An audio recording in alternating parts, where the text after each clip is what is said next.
Mitchell and her boyfriend Timothy Green II are suing their former employer, Gary Toner, and his friend David Showalter Jr. for the return of a '93 Dodge Intrepid and lost wages. Gary is countersuing for money and a cell phone he claims Timothy stole. All rise.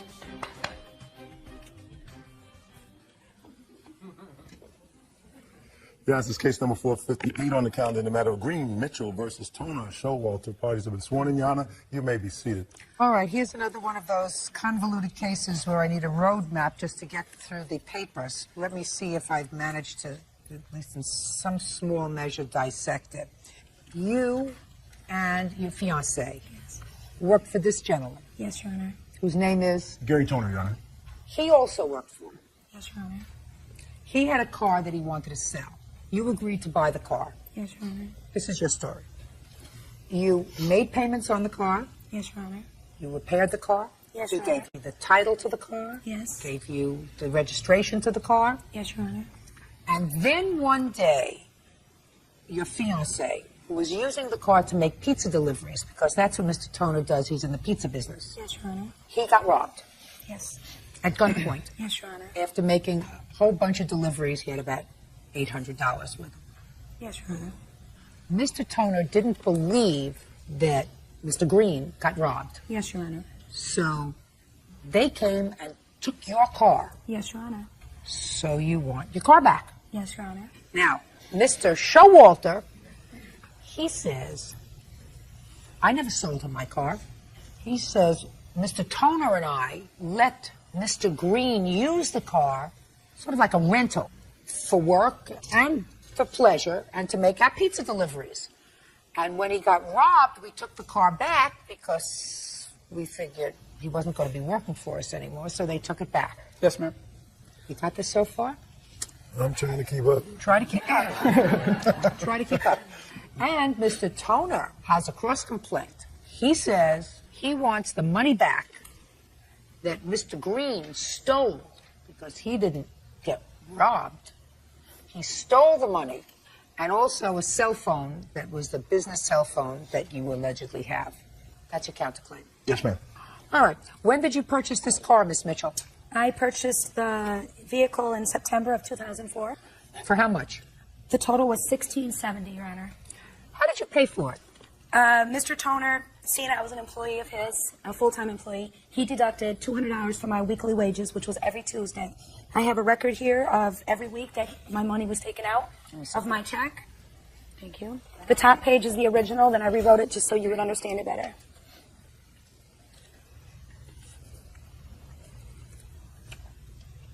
Well, this is cash payment. Your Honor, it was off the books.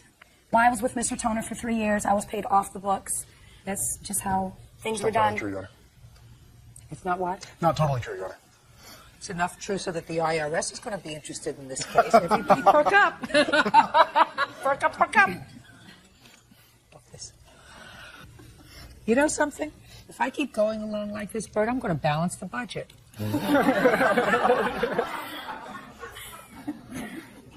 How many months did you have the car? I purchased the car September 2004, and the last time I seen the vehicle was January 1st of 2005, New Year's Eve. I would like to see when you purchased the car from Mr. Showalter. So I don't know why you were paying Mr. Toner. May I say something, please? Yeah. I never purchased the vehicle from Mr. Showalter. Mr. Toner bought the vehicle at the city public auction and sold it to me because I was an employee. So Mr. Toner, it was Mr. Toner's car. Yes, ma'am. He purchased it at the auction. Let me see the paperwork he gave you in either September or later. Mr. Toner never gave me the paperwork. I was given a title in September by Mr. Showalter. Well, let me see it. They had the title. They did a duplicate of it and stopped the title at the DMV, ma'am. Well, I want to see what paperwork you have that is evidence of Oh, this. okay. As far of the as my sale. receipts and all, I don't have a bill of sales. Mr. Toner never gave me a bill of sales, Your Honor. The proof I have are all the receipts for the 93 Intrepid. It's stated on all these receipts. Let me see. Also, I have the police report, Your Honor. Just a second, just a second, just a second.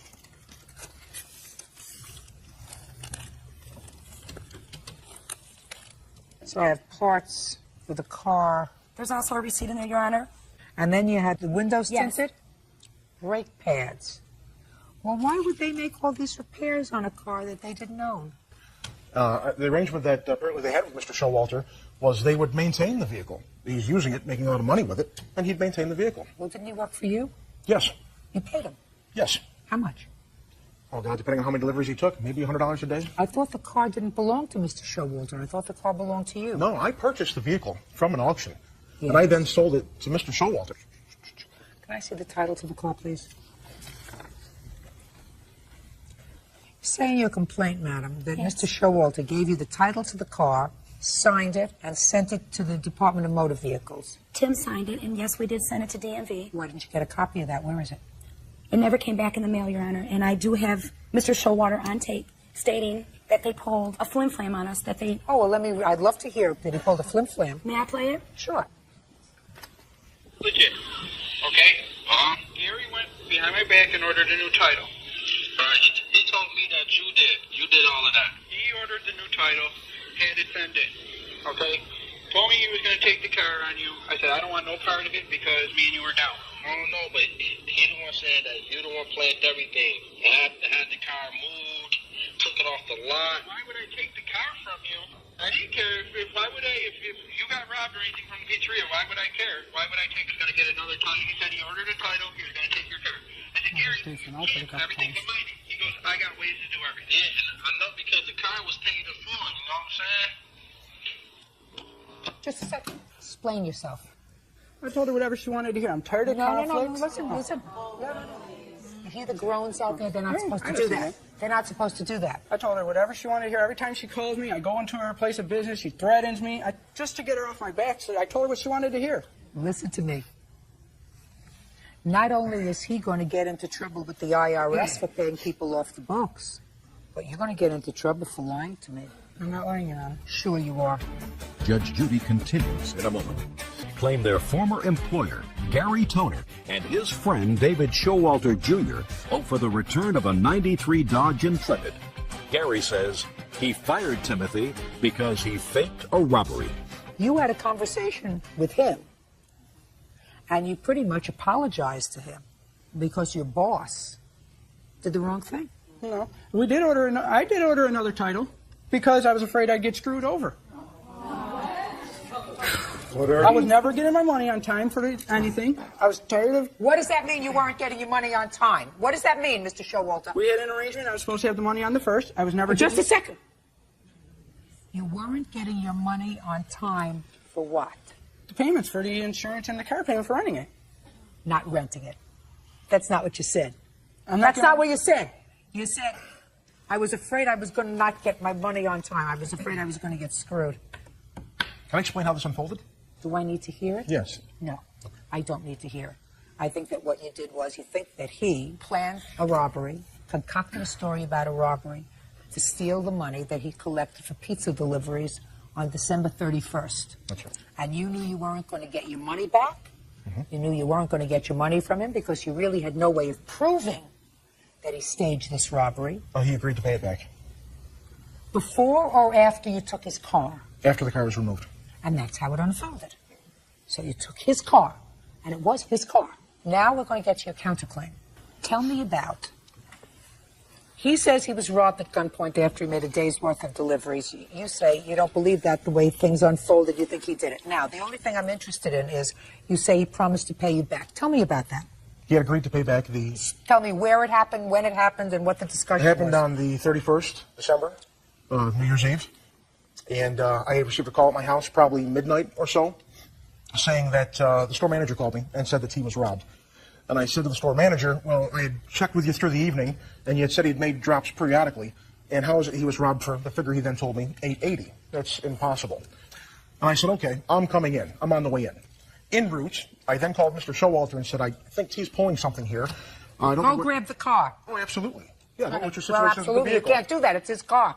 Well, it's Mr. Showalter's car now. No. Okay. No. So on the way That's in- what we're here to determine, sir. Okay. And I'm telling you right now, after I heard that tape, I have determined it's her car. Okay. So then on the way You in... took it as hostage. No, that's not true, Your Honor. Sure. What prompted you to take the car at that point, sir? Oh, I didn't take the car. I simply mentioned to Dave, if you still have money outstanding, you might want to consider taking back your vehicle. Because Steve What probably does owns that his mean? job. Just a second. What does that mean if you still have any money outstanding? Paying for the car. He was behind insurance at that point by 1 month. You know that you thought of that very, very fast, sir. But you No, already sir. put No, but no, you Your already Honor, that's but you true. already put your foot in your mouth. If they're behind at all in the car, you better go get it. Go ahead. So I came in. I picked up T, who was at the restaurant. We then drove to the location. Would you please just tell me when he told you he would pay you back? It was right then, that night. Well, tell me about the discussion about I'm going to do. Drove to the location, realized it was nowhere near his delivery room. It was the last run of the evening. The last delivery of the last run didn't add up. He's in a very bad part of town. I said, what are you doing way over here? He said, well, I'm going to get gas. I said, well, there's stations en route to here. He said, well, they were busy. I said, well, what happened? Why'd you get out of the car with all this money in your pocket? He said, people threw eggs at my car and he went out to fight them. Yeah, and? Yeah. So I told him, it doesn't make sense. We got back to the pizzeria. At that point, David Showalter had removed his car. And T said, where's the car? And I said, the car is removed. And you're fired because I don't believe you. Okay. So then a conversation unfolded in the back room where he said, I'm sorry, I'll pay you back. I said, why don't you just tell me the truth? Just tell me you staged it. Tell me you pocketed the money. Because I've had problems with T. Just a second. So what did he say? He'd pay back the money. Is that what you told him? No. What did you tell him? He said I wasn't going to get the car back unless I paid back the money. I ended up working 2 days for free. It's not true, though. Did you say to him at that point in the back room, all right, I'll pay you back the money? Yes, because he told me I couldn't get the car back unless I paid back the not money. true, though. I believe you. I believe you. I believe you. Don't believe you? Don't believe you. Okay. Where's the car now? Do not know, Your Honor. It was robbed. Have the police report? I say, please.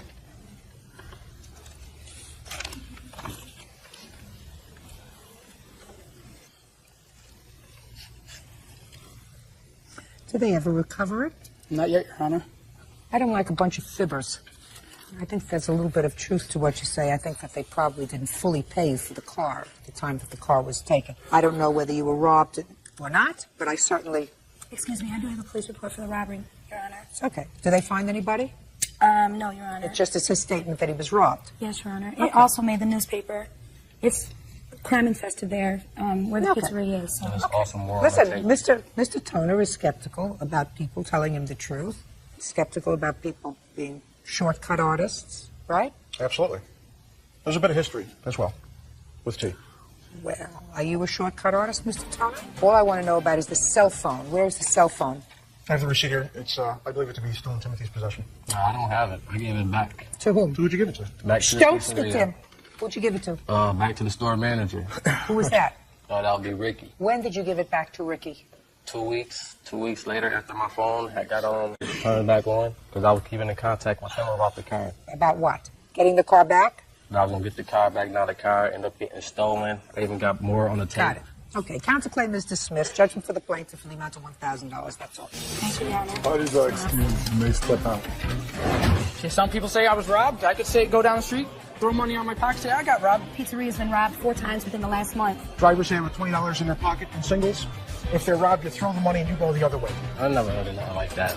Customers had called and said that he came to the door smelling like marijuana. Me and the manager, the other manager was dry smoking, you know what I mean? I'm just grateful that... Now the next case. All parties in the matter of Lay versus Costa. Step forward. 20-year-old sales rep Jason Lay is suing his former co-worker, homemaker Sandra Costa, for stopping payment on a car he sold her. Sandra says the vehicle broke down the day after she bought it. How old are you, Miss Costa? 31. Married or single? Single. You have children? Yes. How many? 4. How do you support them? I've been getting jobs. I just had my last baby not too long ago, in last April, and I was just starting to get back on the roll of getting back to work. Does the father of these children live with you? No, he doesn't. Actually, he just passed away in November. And any of the children get death benefits? They will be. You've had cars before? Yes. You've bought used cars before? Yes. Okay. This is what this case is about. Mr. Lay sold you a used car for $500. Right. And it broke down either on the way home or the next day. Right. Was it on the way home or the It next was day? the very next day. But you drove the car from his house to your house? Yes. How many miles was that? give or take about 50 or 60 miles. Broke down. And then you stopped payment on the check. After 4 days after he had said he would be there. And you want your money. Yes, ma'am. How long had you had the car? About a month and a half before I sold it to her. Who did you buy it from? I bought it from a friend of mine. For how much? $350. Did you do anything to the car? Yes, when I got it, it wasn't running, so I put some spark plugs, wires, that kind of thing, just made it to where it was running pretty good. And I'd actually planned on keeping it. When she was working with me, she told me that she needed a car pretty bad, so I decided to sell it to her. Okay. Ms. Costa, you can't stop payment on the check. Your Honor, he never gave me a bill of sale, a receipt, or a title for the vehicle. So what? Listen, you can't make up excuses, Ms. Costa. Buying a used car from someone privately is always a risk. Always. Buying a car from somebody for $500 is a very big risk. And in this country, we have the words, they're in Latin. I'll tell you what they are. It's called caveat emptor, and it means let the buyer beware. When you buy a used car from somebody for $500, you don't expect it to keep running. If it does, you've really prayed good. You own $500. All the rest of the stuff that you want, you can't get. Your aggravation, your lost wages, Well, Your Honor, it was punitive more... damages, harassment. It was more the harassment charge because of the tape that I have right here. Her boyfriend had called after this incident had happened and had threatened my life, had threatened my family's life. This boyfriend? I don't know who it is. I've never seen him. I've only heard him on my voicemail. He had called up via voicemail threatening me and my family's life, and I was, obviously very threatened of it. But not her. Well, She didn't call. it was her and her boyfriend that was there. He even says on the Listen to tape. me. This is probably the boyfriend. You the boyfriend? He's a friend. Just a friend. Are you the friend that went and picked her up and got the car? Yes. Right? Yes. You're the friend? Yes. You mean she has a boyfriend other than you? She don't have a boyfriend. Then it must be you. She has a friend. Judge for the plaintiff for the amount of $500. That's all. Parties are excused, you may step out. I tried to do a good deed there, and came back, and now I'm here. It apparently has been towed off to a tow yard. I was very threatened for my life. Obviously, she picked up the car from my house, so she knows where I live. It wasn't me that made the phone call. It was somebody else. He could have showed up at any time. For the cost of a plane ticket to Lisbon, Portugal. This used to be your boyfriend. He's not your boyfriend anymore. That's correct. You and your family, I assume your family, were going to Portugal to visit relatives. It is your claim that you laid out money for him to go on that family trip with the understanding that he was going to pay you back. That's correct. Mr. Spearman says there was never an agreement to pay you back for the trip. You wanted him to accompany you. You wanted him to meet your family. And he didn't have the money, so you agreed to pay for it. Yes. Well, tell me about the agreement that you had with him, Mr. Santos. I had spoken to him about possibly going, and I had wanted him to go. And he had always told me that he wanted to go to Europe, and he had wanted to visit several places in Europe. So I suggested for him to come with me, and he wanted to. So I purchased a plane ticket, and he had always told me that he was going to pay me back. Why didn't he purchase the plane ticket? He did not have a credit card, I believe, and he didn't have enough money to purchase it himself. So he had no money? Yeah, not at all. Well, how could he go on a trip if he had no money? Well, he had just started working in a new job, and he said that he was going to pay me back when he got the money. Did you agree to pay her back? Never. Well, tell me how it happened, Mr. Spearman. Well, we were dating on and off, and she originally went to visit her parents down there. So she had the ticket to go down there. While we were broken up, we got back together. That's why she was going down there when I went. Sorry, a little nervous. Try looking at me. Sorry. That'll make you even more nervous. I don't. Jennifer DeSantis says ex-boyfriend Dwayne Spearman owes for the cost of a trip to Portugal. Dwayne claims that Jennifer insisted he accompany her. Go ahead. I had to get the time off work at first, which I didn't think I was going to be able to do. When they said I could have the time off, I told her, all right, I could come, but I don't have the money. I have a bank statement that shows I didn't have any money. It was in the negatives. She agrees you had no money. Yes. She told everyone she was going to pay for me. She told my witness. She told my parents. Even on her life journal, I have a paper that says that she would pay for the plane ticket. I was like, why not? Well, first let me see the paper that says she's going to pay for the plane ticket.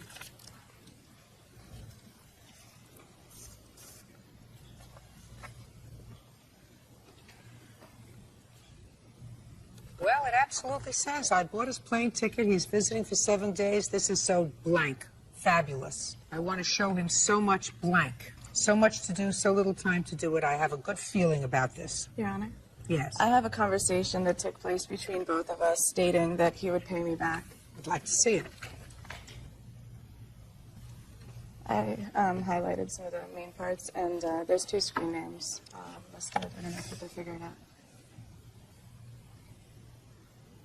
He says, I said I'll pay you back eventually.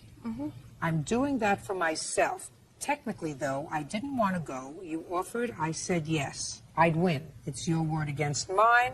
But then you do agree to pay her back, sir, right? He just kept hounding me. No, that was the first time I had spoken to him since we broke up. And then I spoke to him afterwards, and he had told me that after that conversation took place, and he said he was not going to pay me back. She's only doing this out of spite, though. She no just spite. wanted me to go after we broke up. This is the only time this ever came about. I tend to believe you. Your Honor, may I see that? For a second? Absolutely. Thank you. May I step up and say something? Absolutely.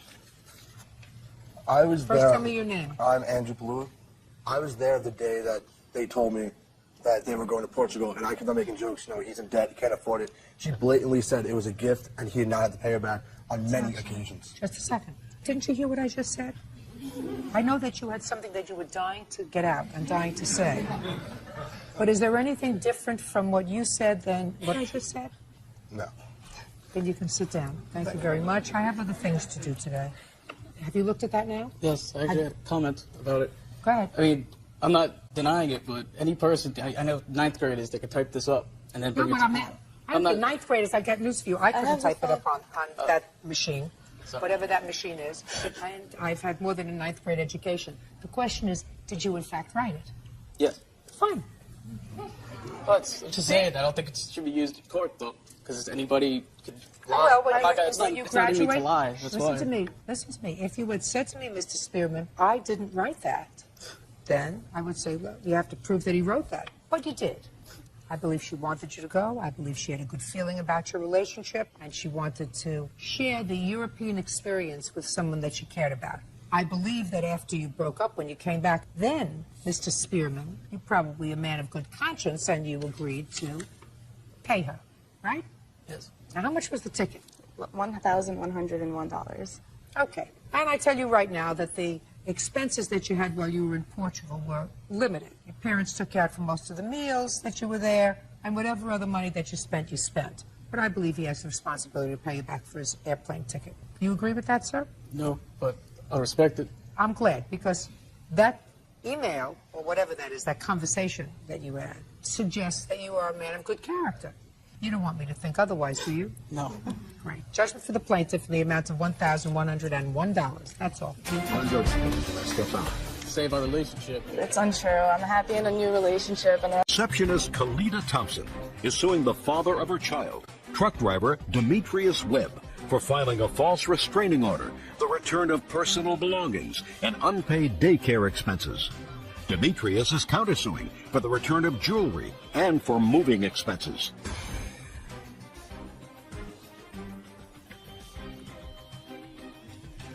Yeah, this is case number 460 on the calendar, the matter of Thompson versus Webb. Parties have been sworn in, Judge. You may be seated. Ma'am, have a seat, please. Miss Thompson, Mr. Webb used to be your boyfriend. Correct. He also is the father of a child that you have, a boy? Correct. According to your complaint, while you were living together, Mr. Webb filed false domestic violence charges against you, causing you to be taken into custody. While you were in custody, it is your claim that he took property that belonged to you from the house, which was your house. Correct. And in addition, he committed himself to paying for 1/2 of your son's daycare. Correct. Which he has not done. Correct. Mr. Webb says that he rightfully filed an application for a protective order because you attacked him, that he took nothing from the apartment that was not his, and in addition, he says that you made the home environment unsafe, causing him to move, and he wants moving expenses, right? Correct. All right, Miss Thompson, how old is your child? He's 3 years old. And when did you and Mr. Webb move into this house together? About a year and a half ago. Was it your house? Yes, it is. Is it a house, an apartment, a rental? What is It's a rental. How long have you lived there? It's been 2 years in November. So he moved in with you? Mm-hmm. After the baby was born? Yes. And your name is the only name on the lease? Correct. Tell me about the allegations of domestic violence. When did he file those charges? On November 3rd. Of 2004? Correct. Tell me about the incident that sparked that. Okay. On November 3rd, I had just came back from school, and I was laying down in the bed, and he came home because we had been arguing a couple of days before the 3rd, and I had told him before the 3rd that, you know, we're not getting along. We need to go our separate ways and make some type of arrangements with our son, Derek.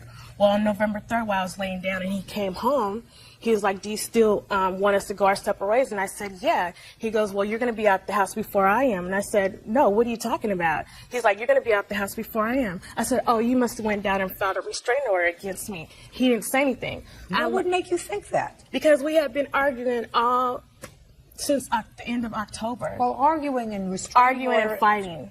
What do you mean fighting? You mean physically fighting? Physically fighting. Okay, that's different. Arguing and physically fighting are two different things. Correct. Where I grew up. Right? Right. You grew up too? Right. You're arguing, you have an argument. You say, no, that's the wrong thing to do. That's an argument. Fighting is using your hands, weapons. Correct. Something. So you were physically fighting. Correct.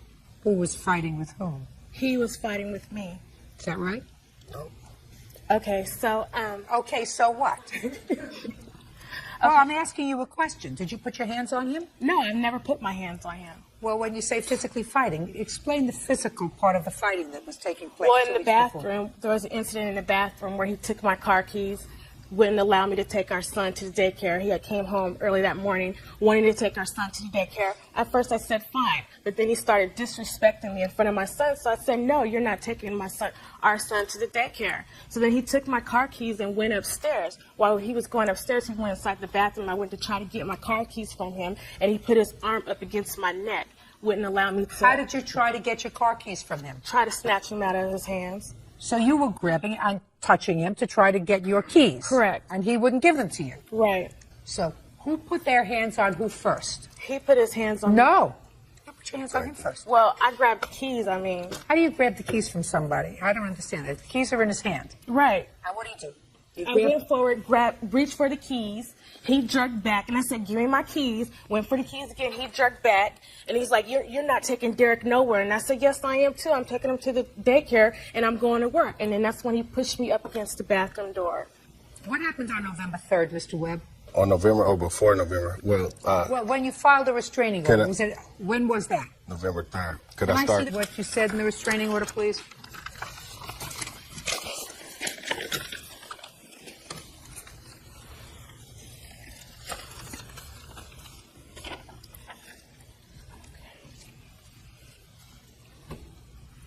Okay, this is what you say. You say on November 2nd, which was the date of the abuse, sir, according to you, she did something to you at your house. I want you to tell me what it is that she did. Okay. The reason why we were fighting is because I found her prescription for Valtrex. Your Honor, that is not even relevant. I found her prescription.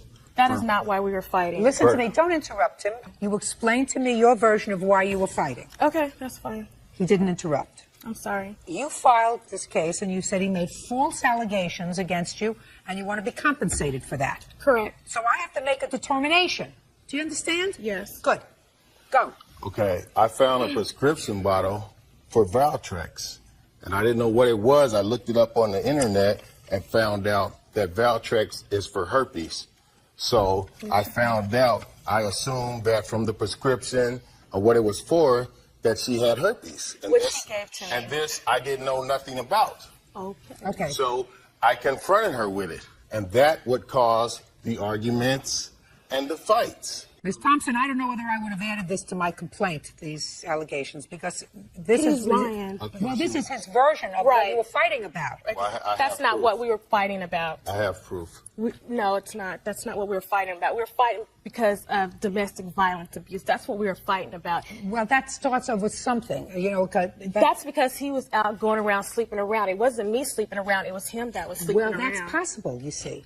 That's possible, but domestic violence starts from an argument over something. Correct. So I would not have broached this issue and put it in a complaint if I were in your position, because there were certain things that are embarrassing, and quite rightfully you don't want them aired. But you brought this case. That's right. All right, totally up to you. If you want to withdraw that part of your complaint and just proceed with the stuff that you say you took, I'll be more than happy to drop this part of your complaint and we can move forward. It's up to you. What do you want to do? I don't want to drop it. Judge Judy continues in a moment. Thompson says the father of her child, Demetrius Webb, made false complaints to the police in order to get a temporary restraining order. Demetrius claims he was in fear for his life. Okay, now I know what you were arguing about, sir. Yes. I just want you to tell me what you alleged she did to you on November 2nd, that you swore to the judge she did on November 2nd, which allowed the judge to issue a temporary restraining order. Okay, well, she threatened to wreck my car. That's And not what- true. I don't want... Go ahead. She threatened to wreck my car. And while I was holding my son, she threw things at me. She threw glasses, a can of beer. Listen to me, sir. You got to be very, very careful what you tell me. Because according to what I read, that didn't happen on the 2nd of November. That, according that to was you, a- happened in October. No, that was one incident. There were several. I asked you what happened on November 2nd. The 2nd of November, she also threw things at me, and she attempted to snatch my son out of my arms. You say she punched me in the face. You Yes, forgot that? and I'm getting to that. Well, get there, sir. She punched me in the face while I was holding my son.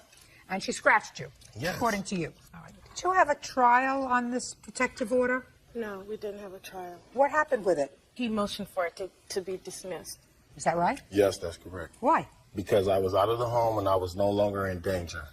So there was no need to continue to restrain an order because I wanted her to see her son. Let me ask you this question, Mr. Webb. According to what I read here, and by the way, there's nothing contained in this police write-up about you being punched in the face or scratched. But according to what I read, you went and filed the restraining order the day before she was arrested, correct? Yes. So that when you went home on November 3rd, you knew that you had already filed for a restraining order. Yes. So the day before, you went in to file for a protective order saying, I'm in imminent danger. That's what you said. Yes. And what I don't understand, Mr. Webb, is then you went home. You see, if I went to file for a protective order and I was in imminent danger from somebody, I wouldn't go home to where I knew they were living. Why did you go home on the 3rd? Okay, because they told me they were going to serve her at work, and she came home early that day. I went home. I was going to get some belongings and leave before she got home. She was home unusually early that day. And when did you discover she was at home? When I got there. Was her car there? Yes. Well, if her car was outside, sir, then you knew she was home. Yes. Then what did you go inside for? I went inside to get some belongings. Well, Mr. Webb, what I'm saying to you, sir, is if I were afraid for my life and my safety, I would say, I'm going to wait until they serve this lady. I'm not going to go inside. She came home early. Maybe she got a headache. I'm not going to go inside to where she's at now because I'm afraid. If I were really afraid, if it wasn't a ploy to get a little one-upmanship. Now, let me understand something. After she was arrested, how long did you stay in jail? Not in jail. I was restrained from the house for 7 days. So you were out of the house for 7 days. Correct. Where was your son? I had my 2 oldest sons with me, and the youngest one was with him because he said that I would put my youngest son in danger or had some anger management problem. Okay. And then you went into court, sir, and you withdrew the protective order after 7 days. Is that right? Yes. You mean in 7 days you got back together, you discussed things nicely with each other? No, because the danger was in the home. I wasn't in the home anymore. I was moved out. So this protective order that you filed, sir, the purpose of it was to allow you to peaceably move out of your home. Is that what you're telling me? No, the purpose of it was allow me to move out of my home without being attacked. No, the purpose Just a second. I said to move out of your home peacefully. Yeah, that's correct. Yeah. Well, then you were abusing the system, sir. No, I wasn't. No, because that's not what you wrote here. It's not what you told the judge. If you had said in your moving papers, listen, we've been fighting. I just want to be able to get my things and move out of the house without any problem. Judge would have said, fine. I will give you an order that says that you, in the company of a police officer, may go home, remove your personal property, and leave. That's not what you said here. You said you were in danger, your son was in danger. In the time when I got the restraining order, I wasn't even planning on moving. Let me tell you something, sir. When you get a restraining order, common sense dictates that if you are in fear for your safety and well-being, you don't file for a protective order on November 2nd, go home on November 2nd, go home on November 3rd, and then 7 days later withdraw the application once you've moved out. I know exactly what you did. Now, has anybody ever filed for a protective order against you? Yes. And who was that? My ex-wife. In what year? In 1990, like 99. And what happened with that protective order? Was she granted an order of protection or was it dismissed? Dismissed. During the time that the protective order was in place, did you have to stay away from your ex-wife? Yes. Did you have children together? No. Did you have property in the house? Yes. Were you allowed to get the property right away or after the protective order was vacated? After it was served. After it was served. So you knew the drill. Yes, that's right. That's why. Mr. Webb, I got it, sir. But I look, got the whole thing. I said I was expecting her. They were going to serve her at work, and she came home unused. She came home. Just a second. Are you telling me, sir, that she had some sort of an epiphany, and she knew that something was going to happen, so she came home from work early? I don't know. Well, I didn't know either. All I know is that you filed for this protective order, and you had no right to do it. You didn't file it because you were in imminent fear of your life. You filed it because you wanted an opportunity to get your property out of the house. Exactly. I filed it because she Baloney. attacked me. That's all. I don't. Baloney. Now, what personal property do you claim he took that's yours? Don't give me a laundry list. I'm not interested. He took my clothes, shoes, computer, kitchen items. I'm not interested in kitchen items. Well, I'm not interested mainly my clothes and my shoes and my computer. What would he do with your clothes and your shoes? Ask him that. I mean, he took even my dirty clothes, underwears and bras, and left only one shoe for each pair. Let's go. Let's go. No, I did not take. While she was ordered, I did not take her clothes. What'd you take? I took my belongings. No, you didn't. Listen, Miss Thompson, if you interrupt again, I'm going to dismiss your claim. Do you understand? Yes, I'm sorry. I took my belongings, okay? I took all the furniture in the home, which belonged to me, that I purchased. What about her computer? Did you take the computer? Yeah, I took the computer, which was our computer. Okay. Who purchased the computer? I purchased the computer. Be careful with what you say to me, because you know I go into it. When you say who bought it, who paid for it? I did. Show me. I don't have. She took all the papers. Show me.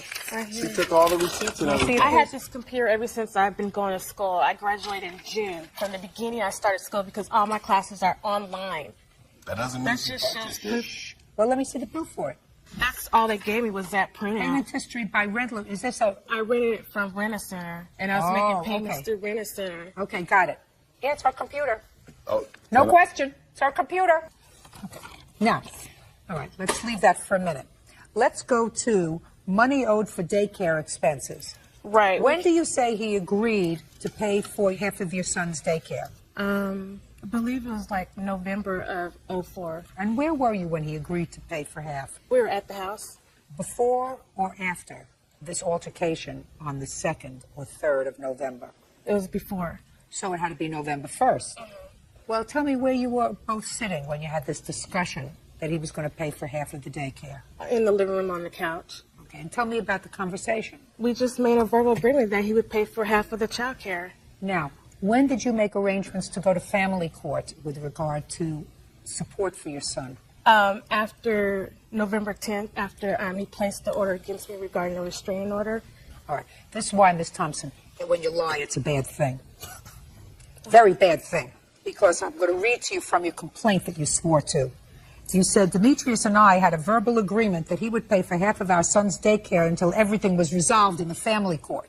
Now, on November 1st, when you allegedly had this discussion sitting calmly on the couch in your house, you had no family court appointment. You didn't make a family court appointment until you started out with the criminal court with regards to the protective order. Right. Right. So you couldn't have had the discussion with him on November 1st. He had been. Baloney. Oh, Baloney. God. Okay. I don't like when you lie. You don't get moving expenses, sir. You moved out? Good for you. You weren't getting along? That's the way it goes. I think that what you did was the wrong thing. even though she lied to me, and I usually don't like that, and I would not reward her. But I think that what you did to her by filing this protective order was nothing more than vicious and vindictive. You could have handled it in a much more civilized way by saying, I'm moving out, and you could have moved out your things very easily while she was at work. And you don't have to have her, mother of your child, in a situation where she has a criminal record, where she's taken into custody, where she's served with a protective order, where she's prevented from going to her own home. You did the wrong thing, and that's going to cost you $2,500. Judgment for the plaintiff in the amount of $2,500. That's Tell your excuse, step out. She caught her blatantly lying and still awarded her. I'm really grateful that, she made that decision. If she's lying, I mean, that's it. Everything's a lie. He was a total liar in the room. She was lying about everything. The judge proved it, and I'm just really grateful that this is over with. She created a violent situation. He was cussing at me, calling me all kinds of names in front of my 3-year-old child. I was upset, but, I was like, okay, well, that's it. I'm moving. That's it. There ain't no future. We just have a communication between me and our son, and that's it. I'm just going to take care of my son like I've been doing, And I want him to have a part of his son's life, but he's not doing nothing now. He can't even pick him up on the days. 20-year-old student Annette Wagers is suing her former friend, 22-year-old construction worker Justin Lawson, for assaulting her after she turned down his sexual advances. Justin denies the charge and claims Annette suffered a seizure. Now it's case number 41 on the calendar, the matter of Wagers versus Lawson. Parties have been sworn in, Judge. You may be seated. Folks, have a seat, please. Miss Wagers, it is your claim that Mr. Lawson, who used to be a friend of yours, assaulted you when you were out camping with him and with some of his friends. Mr. Lawson says that you absolutely were not assaulted. What happened is you got into sort of a scuffle and you fell and had a seizure. Is that right, sir? Yes. How do you know him? I met him through a friend of my cousin's. Were you dating him? No. But you decided to go camping with a group. Right. And where were you going camping? Carlsbad State Beach. You'd have to keep your voice up. I'm old. I'm sorry. It's the Carlsbad State Beach. How many people were going? Well, Justin and I, we went together. This is Justin? That's correct. Okay. It was approximately 2 families, maybe 5 people each family, maybe like 12, 13 people. Okay. Now tell me about this episode that you had. We had a great day. We hung out at the beach with his friend Kenny and their family and his younger brother. He had started drinking over the day, which I didn't really see as a problem. You mean Justin? Correct. We eventually decided that the sleeping arrangements would be we would sleep in the bed of his truck with an air mattress because everything else was taken. The tents were taken, the RV was... So who was going to sleep in the truck on an air mattress? Justin and I. Okay. What happened was he started to get fresh on me and trying to hook up. At the truck? Yeah, when we were in bed after everybody else had gone to bed too. I told him I don't want to hook up with you. I expressed so I, wasn't initiating the same type of relations back. And it was an uncomfortable situation. I wasn't interested in doing it. It was cold. The air mist from the ocean was getting us wet. The air mattress was going flat. It was just a bunch of things. I wasn't interested. And not romantic. Yeah, it wasn't romantic, and there were a bunch of people in tents around next to the truck, so it wasn't. So even if you had been so inspired, it wasn't an ideal situation. Right. Well, men don't get that. Sometimes. They could have mist on their face. They could have soot on their face. It could be raining rodents. It doesn't make any difference. Very often they don't need that kind of inspiration. So what happened next, Miss Wagers? Well, after telling him no, he just became really annoyed with me, and he was calling me baby, he was calling me the B word, and all these other things. So I told him, I'm going to leave if this is how you're going to treat me. So I got out of the truck and went to the exit of the campsite of our lot and then went to the right. Unfortunately, that's a dead end. It's not an exit to leave the park. What time is this? Maybe 9:45, 9:30. How did you plan on getting home? My mom lives less than a mile away on Coast great. Highway, so I was going to walk. So you're going to walk home? Mm-hmm. Go ahead. So I started to walk down there, and he followed me down. He started in on me, started talking to me. You can't leave. You can't do this. So he started grabbing my arms, and he was really adamant about making his point to me. And he grabbed my biceps right here, and then was shaking me, and he was screaming at me, literally screaming in my face. We heard a noise from about 200 feet off, adjacent behind us, and we looked over, and I saw his friend Kenny, and then Kenny's cousin. And it's unmistakable because Kenny's 6'7", so they're not too many people that tall. So So I was like, that's Kenny. He can see you. You better stop. He's watching you. So he stops. He starts to calm down, and he's telling me, please don't be mad at me. Just please. He was like begging me, literally like crying, doing these motions. And so I was, okay, well, if you can settle down, then I'll go back there. So I go back, and he had even tried to hold my hand on the walk back. But I was just like, no, I'm not going to hold your hand after you just been doing that and shaking me and stuff. And he got mad about it and stayed behind. And so I went back to the campsite by myself. When I arrived there, I saw Kenny and his cousin sitting there. And he looked really somber, and he's sitting there and he's asking me, are you okay? Is this Kenny? That's Kenny, yes. You remember that happening? I don't remember me saying if she was okay or anything. I just remember the incident. Good. All right, let's get to it. So you're back at the campsite now. Mm-hmm. So I'm sitting there with Kenny. He's asking me if I'm okay and whatnot. Justin comes up and he says, get over here. And I turned to him and I said, listen, I've already explained to you, if you're going to talk to me that way, I'm not going to talk to you. So he comes ask nicely, please, I just want to talk to you. Starts bothering me with that, begging again. So I go talk to him again. And I decide, okay, we can go to sleep now. This is enough of this. Let's just let it go. So we go into the bed, and he starts to do it again. He was like, getting close to me and trying to kiss me and stuff. And I was like, you know what, finally, I'm going to leave. I listed off the reasons why. Okay, you should have done that the first time. So you got out of the truck. What happened when you got out of the truck? This time I went the right way down to the exit, and he comes running up behind me, telling me, don't leave, don't leave. And he grabs my arms again. So that time, I was really fed up with the situation. My hands were like this, and I pushed him forward. I was like, yeah, get off of me. And I started walking away, and he really couldn't handle the fact that I was walking away. Well, you called him a name also. Well, I called him a moron in the end. Okay, so you called him a moron. And after you called him a moron, what happened? Well, what happened is he called me a firsthand, and then I said, I can't be I'm not sleeping with you. You're a moron. Okay. And then so he got mad at me calling him a moron, and he said, well, I'll show you what a moron is. And he took a seat, drew back, and then he socked me in the face. And after that, I don't remember anything at that point until I was in the ambulance. Do you have a medical report? Certainly. Can I see the please? Sure. Judge Judy continues in a moment. Britt Wager says former friend Justin Lawson punched her in the head after she rebuffed his sexual advances. Okay. Were you smoking marijuana that night? No, but I have done it in the past. What about him? Yes. Didn't have just a little? I wasn't with him while he was doing it. We smoked on the way up there. Smoked a doobie, a joint. And after that, sir?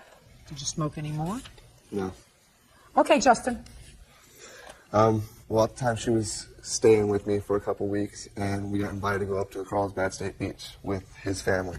I decided to ask her if she wanted to go along. She said yes, that'd be cool. On the way up there, everything was fine. We got up there and stopped at the campsite, had some dinner, and everything was going okay. Yes, I was cuddly with her at the time. We were intimate. And you were intimate? Yes, at the time before. Just a second. For the first time? No, this is for 2 weeks prior that we hooked up, and that's when she was living with me. We went to the bar that night. Is that right?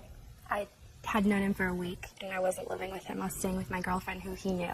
The question is, had you been intimate with him before the night of the 15th of July? A week prior, yes. You had been? Mm-hmm. Okay. So when you got into the bed of the truck, you anticipated that this was going to be a recurring theme. Not necessarily. Yes, I can say I have been drinking that night. I got in and just pretty much put my arm around her and cuddled like I would do any other time. Yeah, I might have touched her stomach or rubbed her leg and gave her the wrong impression. Yes, she got out of the car and she walked away. They chased her down because at the time I had feelings for her. I liked her. So I followed her, asked her what was going on, and she said she wasn't happy and that she wanted to leave. I went for the walk, talked about it and everything was fine. All the way back, she was being kind of loud, and she wanted to go into the campsite and get one of her bags or something. I told her that we couldn't go in the campsite until she got a little bit quiet because his parents were sleeping at the time. And she didn't like that fact at all. She wanted her bag out of my truck right then and there. She wasn't going to stay with me that night. She wanted to go home. So she wanted to go back to the campsite to get her bag to leave? Yes, out of my truck at the time. And at the time, I couldn't let her in just because of my parents were sleeping and she was being loud. She was being belligerent. At the time of that, Kenny walked up with his cousin, asked us what was going on. She said nothing was going on and went in and got her bag or whatever. Well, she started walking off, and I called her name for walking off. Called her a name? Yes, I called her a B for walking off, You mean for leaving? For leaving, yes. I didn't understand what was going on. I didn't understand what was happening. All night long, everything was great. Through dinner, everything was great. And then, well, this was the second time, Justin, that she was trying to leave. Yeah, she tried to walk away, and I stopped her before, yes. So why didn't you just let her leave? Well, the second time when she turned around, you know, I said, you know, I don't know why you're being a B. You know, I don't see why we can't just talk and see what's going on. Because I didn't know what was going on. All of a sudden, she just turned on me. I mean, it was all night long she was cool, and then all of a sudden she turned on me, and it was total different face. So finally I told her, I said, well, yeah, why don't you go home? And so she started walking or whatever. Well, I said something underneath my breath, and she heard me, and she didn't like what I said. To this day, I cannot remember exactly what I said. I might have called her an H or something, but I don't know for sure. She turned around, came over, and started pushing on me. She lunged the last time. I stepped out of the way. She fell down. She was laying on her face. I waited for her to get up or whatever, and she didn't move at all, so I rolled her over, and she was having a seizure. At the time, he ran in and got his dad. His dad's a diabetic, has seizures and stuff. So he's like, she's having a seizure right now. Don't touch her. Who said that? His father. I don't care what you say his father said. That's hearsay. If his father wanted to support your position, he could have been here. He's at work, son. That's your story. Your story is she fell over and she was having a seizure. Yes. She never had a seizure before in her life. Well, the paramedics, when they came to pick her up, she got up and walked to the ambulance herself. You know, she was... Did you tell the paramedics she had a seizure? No, Are you the friend that told the paramedics that she had a seizure, Justin? I told the ranger that I thought she was having a seizure. You told the ranger that you thought she was having a seizure? Yeah. How from seizure did she have a swollen problem with her temporomandibular joint? Because she fell face first on the ground. You fall face first. You fall over here. You don't fall on your side. Well, when I rolled her over, she was laying with her face like this, like with her arms out. Justin, I don't buy that, honey. Well, I'm sorry. Justin, I don't buy that, my dear. You know why? Because it doesn't make sense. Because if you're having a seizure and you fall, and even if you fall on your side, you fall on this side of your head, you don't. It's very hard to fall on this indentation unless you happen to be unlucky enough to fall on a rock that's sticking out on this part of your face. So you could fall over here, you could fall over here, fall on the front of your face, but to fall and get this part of your face, that's quite a trick. You want to be in Cirque du Soleil. That's why I don't buy what you're saying to me, Justin. Okay. Don't buy it, my dear. And the fact that you went to the hospital afterwards with her and waited for her to wake up and told the doctor before she woke up that she had had a seizure. That's what, you're the friend. You did go to the hospital with her, didn't you? Yes, I did. Yeah. Were you nervous? At the hospital? Yeah. I was crying the whole time. I didn't know what happened to her. I don't blame you for crying. I don't think that you meant anything to happen bad to her that night. I think you had a little too much to drink and a little too much to smoke. And she wanted to leave and she wanted to go home and you didn't want her to go home. And you left out the fact that, according to your answer, you said, I grabbed her bag to throw it back in my truck, but she kept pushing me trying to get her bag back. How come you forgot that? How come you forgot to tell me that you weren't letting her leave, that you took her bag and you were throwing it in your truck because you were trying to prevent her from leaving? Well, I just told her that I was going to grab her bag, and I grabbed it as I was saying, I'll take you home in the morning. And at that time, it was no problem. Well, how come you didn't tell me that, Justin? I don't know. I'm sorry I left it out. It's a good story, Justin. It doesn't wash with me. I think you got angry with her. I think that you called you a moron. You hauled off and socked her, and I think she fell down, and she hit her head, and you got a little bit nervous. Well, I didn't sock her. Well, that's what I think you did. And since my judgment is the only one that counts, and since her story is supported by what I'm reading in the medical reports, judgment for the plaintiff in the amount of $3,900. Thank you very much. Parties are excused when they step out. We've known each other for a week, so it wasn't a long-term relationship or anything we got really serious about. You can't say boyfriend and girl if I can say sexual partners. Well, she tried to leave the situation. And now the next case. All parties in the matter of Lombardo versus Rao. Step forward, please. 21-year-old waitress Elizabeth Lombardo is suing her ex-boyfriend, 22-year-old construction worker Bo Rao, for several loans she made throughout their relationship. Bo says Elizabeth is holding his belongings hostage. Miss Lombardo, this gentleman used to be your boyfriend, and you lived together for a period of time. According to you, when you separated, he owed you some money. Yes. Mr. Rouse says he doesn't owe you any money. Relationships are a give-and-take thing. So get over it and move on with it, right? Yes, ma'am. When did you live together, Miss Lombardo? We lived together from May probably to August of 2004. We started in May 2003. Is that about right? That's about right. And did you move into an apartment together, or did you... No, we moved in with my family. That's wrong, Your Honor. Prior to that, we were living at my apartment with my brother, and she was staying over there. Then we moved. When was that, sir? That was April and May. We stayed in the apartment, then moved there. I still had a room in my house. It wasn't okay with you still had a room in your house. Were you living with Mr. Rao and his brother for April and May. Yes. And then the two of you moved into her family's house. Yes, ma'am. Where you had a room. Yes. All right. So what does he owe you money for? Throughout the course of our relationship, the defendant didn't have a job, so I helped support him. From a dental bill, his car windshield was smashed, dentist, car You said payments, dentist municipal twice. court payments. Well, I had a job. So you gave him money. Yes. And? We had a verbal agreement when we were going out that he would pay it back. Well, tell me about the verbal agreement that he would pay it back. Just throughout the course, like he would pay me money when he had money, and like when he didn't have a job, I was always forking out money for him. How often? 5 times, 10 times, 20 times? It was constant. And he always said to you, you know, you have $20, I'll pay you back. You have $50, I'll pay you back. Yeah. Right? Go ahead. Then when we separated, we decided he was going to make payments of $40 a week, in which he never continued to do. I received one payment of $50. Well, how did you come up with the amount that he owed you? We kept it in mind at all times. Did you? No, Your Honor, when we were going out, we weren't camping. When you moved out, did you agree to pay her a sum of money? Oh, no, Your Honor. You did not? No, Your Honor. When you separated, did you sit down and write up something? Yes. Let me see it.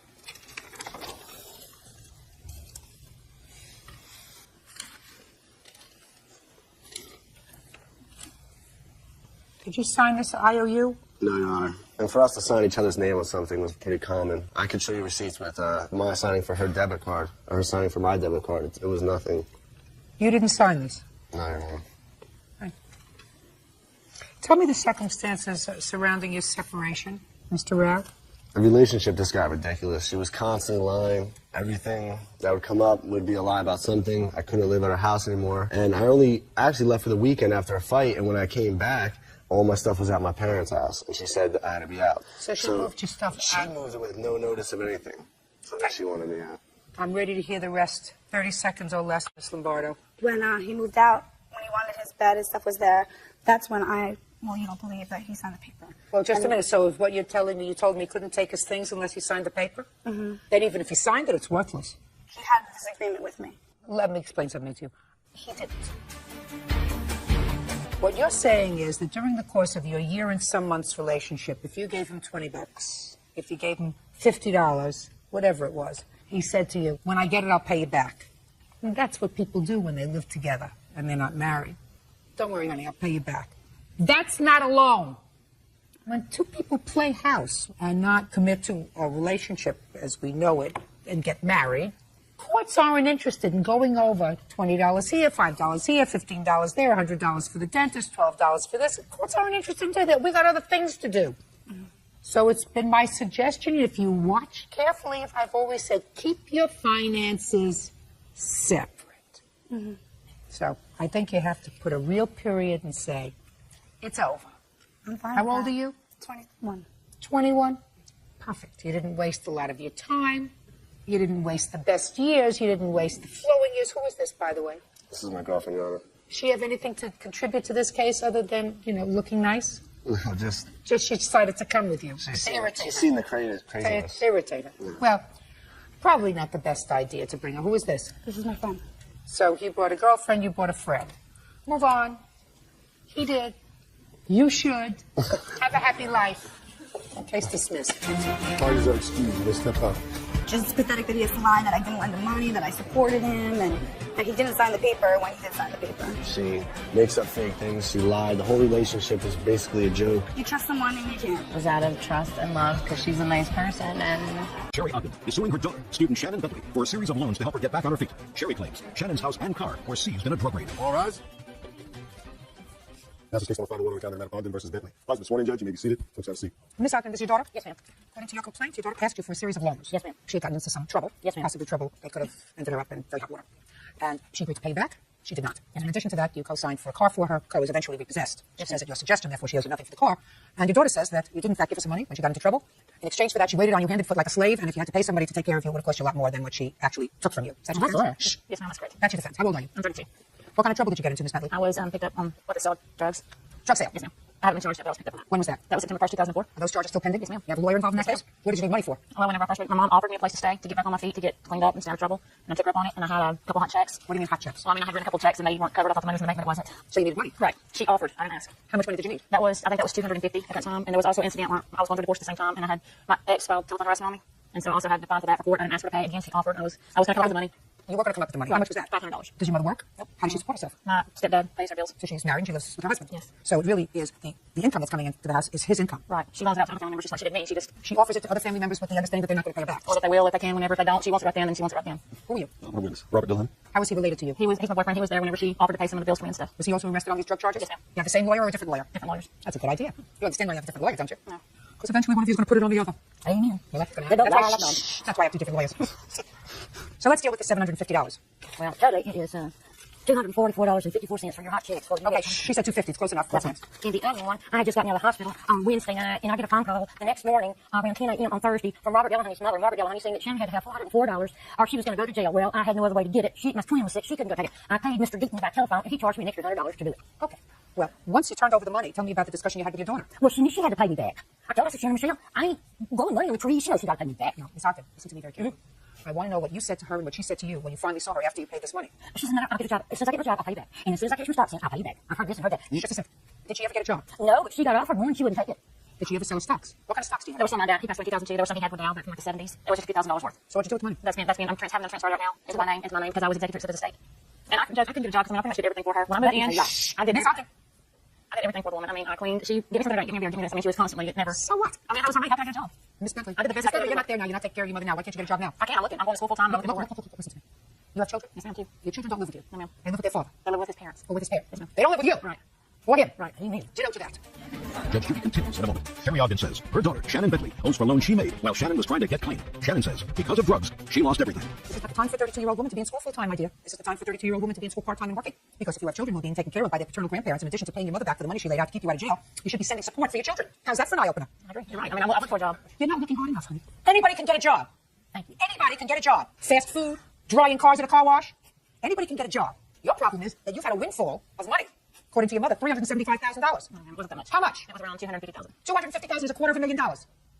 That's a lot of money. I have a house paid for. I have a car paid for. Listen to me, Miss Ogden. Don't speak. Okay. What I'm trying to say to you is, you got a lot of money. That can make you a real lazy behind. But you have responsibility. When was the last time you sent your children support? I haven't supported them. I bought clothes for them. And that's not support.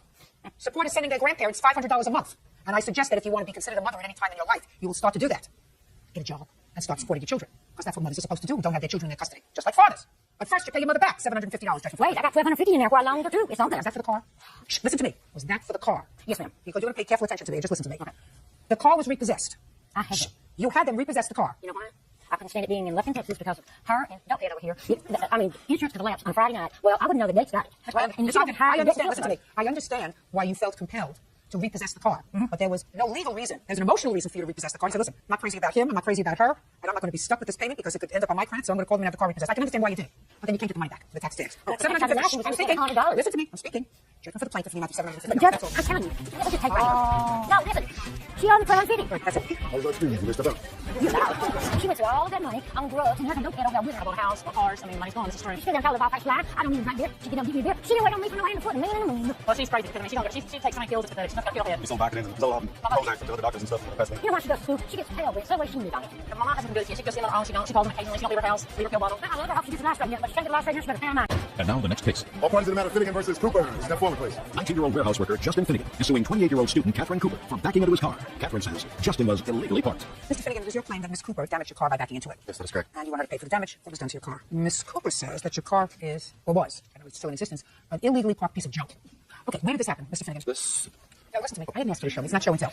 Where did it happen? We're at the apartment complex. At an apartment complex? Yes. Whose apartment complex? Her old apartment complex and my witness Matt's apartment complex. You don't live there? No, I do not. What were you doing there? I was visiting with my friend Matthew. When? September 20th. 2004. Yes, that's correct. Now you can go over to your chart and show me where your car was. You say your car was parked? Yes. No, I was still running. I forgot my wallet, and I was parked right here. Well, that says driveway. It's written there, driveway. So you left your car running in the driveway. Where had your car been parked, Mr. Finnegan? My car was parked right here. That's his friend's car. When we had left, no one was there. That was where I was parked. Okay, so that's basically, you were occupying that space And then you backed out into the driveway, left your car running, and went back inside to get a wallet? Yes, that is correct. Okay, now my question to you is, why didn't you pull back into the parking space? Because we were just running in real quick. Not me. Don't tell me. You were driving? Yeah. It's your car, not we were running in. Who ran in? How many people I did ran you take to get a wallet? I ran in real quick to grab the wallet. So you were driving. So my question to you is, why didn't you pull back into the parking space? I wasn't going to take that long. I was just running to grab the wallet and turn around. It was long enough for somebody to hit your car. She was backing out. It was long enough for somebody to hit your car. Then what happened, Mr. Finnegan? I grabbed the wallet, turned around, came out the front door, and we started yelling because she was coming close to the car. And who's we? Me and my witness, Matt, and I had another friend outside, and we were all yelling, watch out, watch out. Just a second. Where was this witness? We were, He, not me. Matt was standing right here, right outside of the He was standing on the grass. What was he doing there? He had got out to talk to someone. And she hit your car? Yes, that's correct. All right, show me.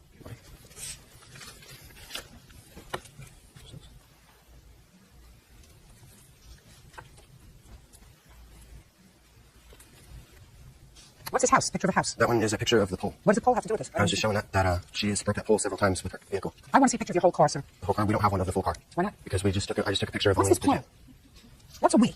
Sorry. I want to see a picture of the whole car. She says that this is a gray car that you painted with house paint. Looks like that to me, this little thing over here, because that has to go to your damages, sir. Is this car painted with house paint? No, it's primer. It was right. Primer. Who painted it with primer? It was primer when I bought it. I was getting ready for paint. How long have you had it? I had it for a year. Did you ever have it painted?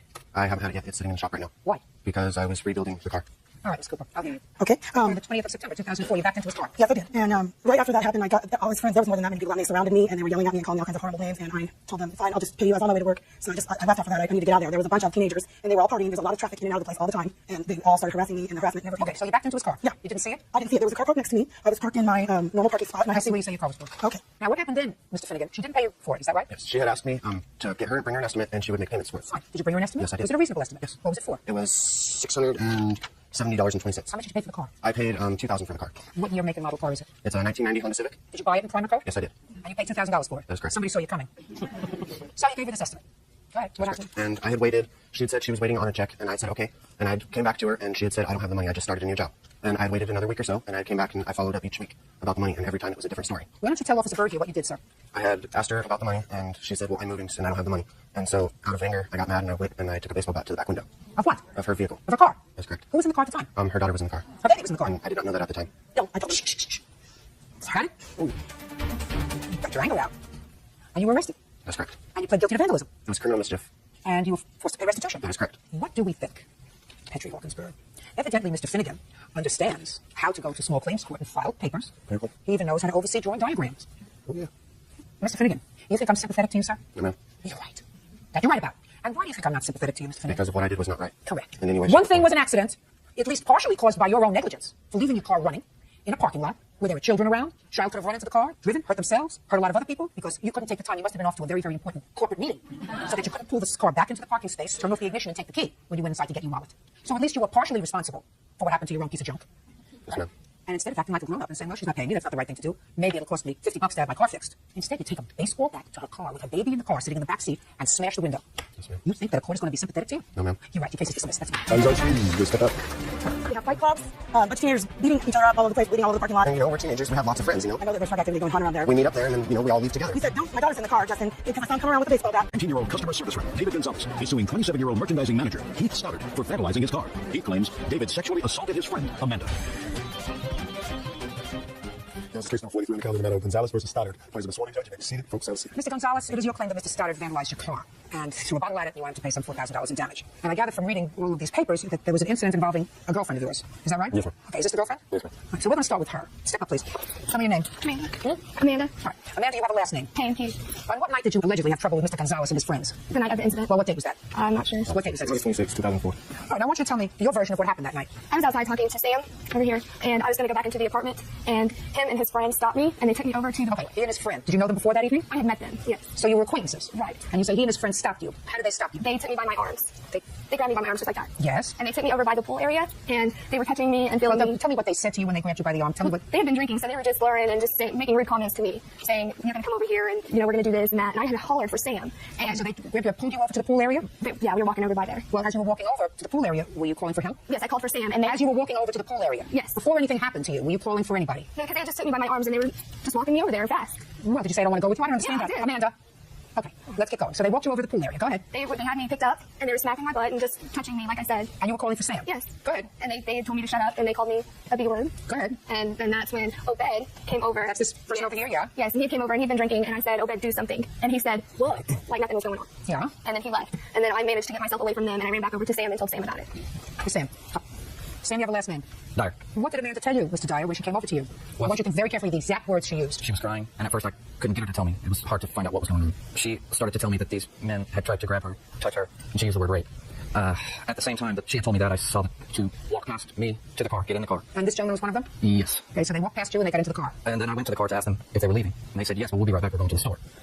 I went in to get my buddy, Keith, right here, to tell him what had happened. And I was angry. I can say that for myself. I was angry. I don't like to see. She was hysterical, very upset. And I told him what was going on. You told Heath? Heath. He was getting ready for work at the time. You know, I was excited. I was like, you know, I was kind of jazzed now, and I'm telling him, these guys are coming right back. This is what happened. Okay, so they left. They did They leave. had left, and they returned. Do they live there in this apartment complex? Obed. He does? Does live there, yes. He does, so that they came back because they said they were going to? Yes. Okay. Strange behavior for people who were trying to rape somebody, to leave and come back. But go ahead. Okay. I didn't actually see this, but I heard a glass shatter. That's when Heath later had told me that was a beer bottle that hit the window. That he threw at the window? Yes. Go ahead. The passenger then, he's not here right now, but the passenger jumped out, throwing his hands up, ready to fight. So somebody had thrown a bottle? Right. Okay, go ahead. And there were three of them, one Heath. Heath was approaching the car. As he was approaching the car, I went around the passenger side and engaged in a scuffle with the guy who had jumped out. I was ready, telling him to take a swing, which he did try to take a swing. I ended up taking him to the ground. He started to pull away from me. Heath was right there. They started fighting. I started to separate the two, the guy that is not here, Heath, and that other guy. And that's really all that I saw. You've been most helpful. Thank you. Don't sit down. Okay. Mr. Gonzalez, had you been drinking that night? We have been drinking. We weren't Shh. Have you been drinking that night? No. Have you been? Yes. What have you been drinking? Beer. And you? No, ma'am. Fine. So you were drinking? Yes, ma'am. Who was driving? I was driving. I only had one beer. I wasn't drunk at all. Who else were you with? I was with my other friend and my cousin Obed. Do you know Amanda Payne? I do. I met her. You want to tell me what happened that night? Yes, ma'am, I do. That night, my cousin Obed had called me, and he said, hey, Miss Payne wanted to see me that night. I went over there with intentions of only seeing her. And Is that right, Obed? Yes, ma'am. Step up. And shh, oh, fine. Obed, when did Miss Payne tell you that she wanted to see your cousin? We were outside talking, and I told her that David was in town, and she told me to call him up, so I called him up. Is that right? No, I never wanted to see him. Who are you? No, I'm not. Oh, yeah, you are. Well, I could tell that your whole story was a little bit smelly. What about this? I know for sure you're lying, because he's telling me the truth. You caused a whole lot of trouble that night. Judge Judy continues in a moment. David Gonzalez says he was assaulted and his car was vandalized by Heath Stoddard. He claims David sexually assaulted his friend. Go ahead. After that, what had happened was when I came outside, they were sitting over, my cousin and my friend were sitting over there with her talking, and she called my name near the pool area. Go ahead. She called my name, she said, I better do something, and I said, guys, leave her alone. What were they doing? She was sitting on his lap while my friend was standing up talking to her. Well, what did it appear as if they were doing? Sitting and talking, that's what I thought they were doing. Okay, was she crying at that point? No, ma'am. Was she screaming at that point? No, ma'am. When you came out and you said, guys, leave her alone, did she get up?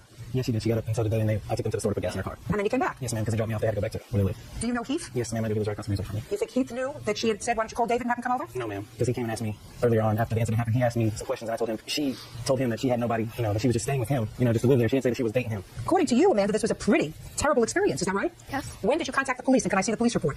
The cops were called while the fight was occurring. Can I see the report, please? Who called the police? I'm not sure. There was a lady that lived upstairs, and she called the cops. Is that the only police report you had? This has nothing to do with the assault. That is the assault. Now, this is what you allege happened to you. What happened to the assault on these guys? I couldn't get access to it. I tried. Did you file one? Yes, I did. When?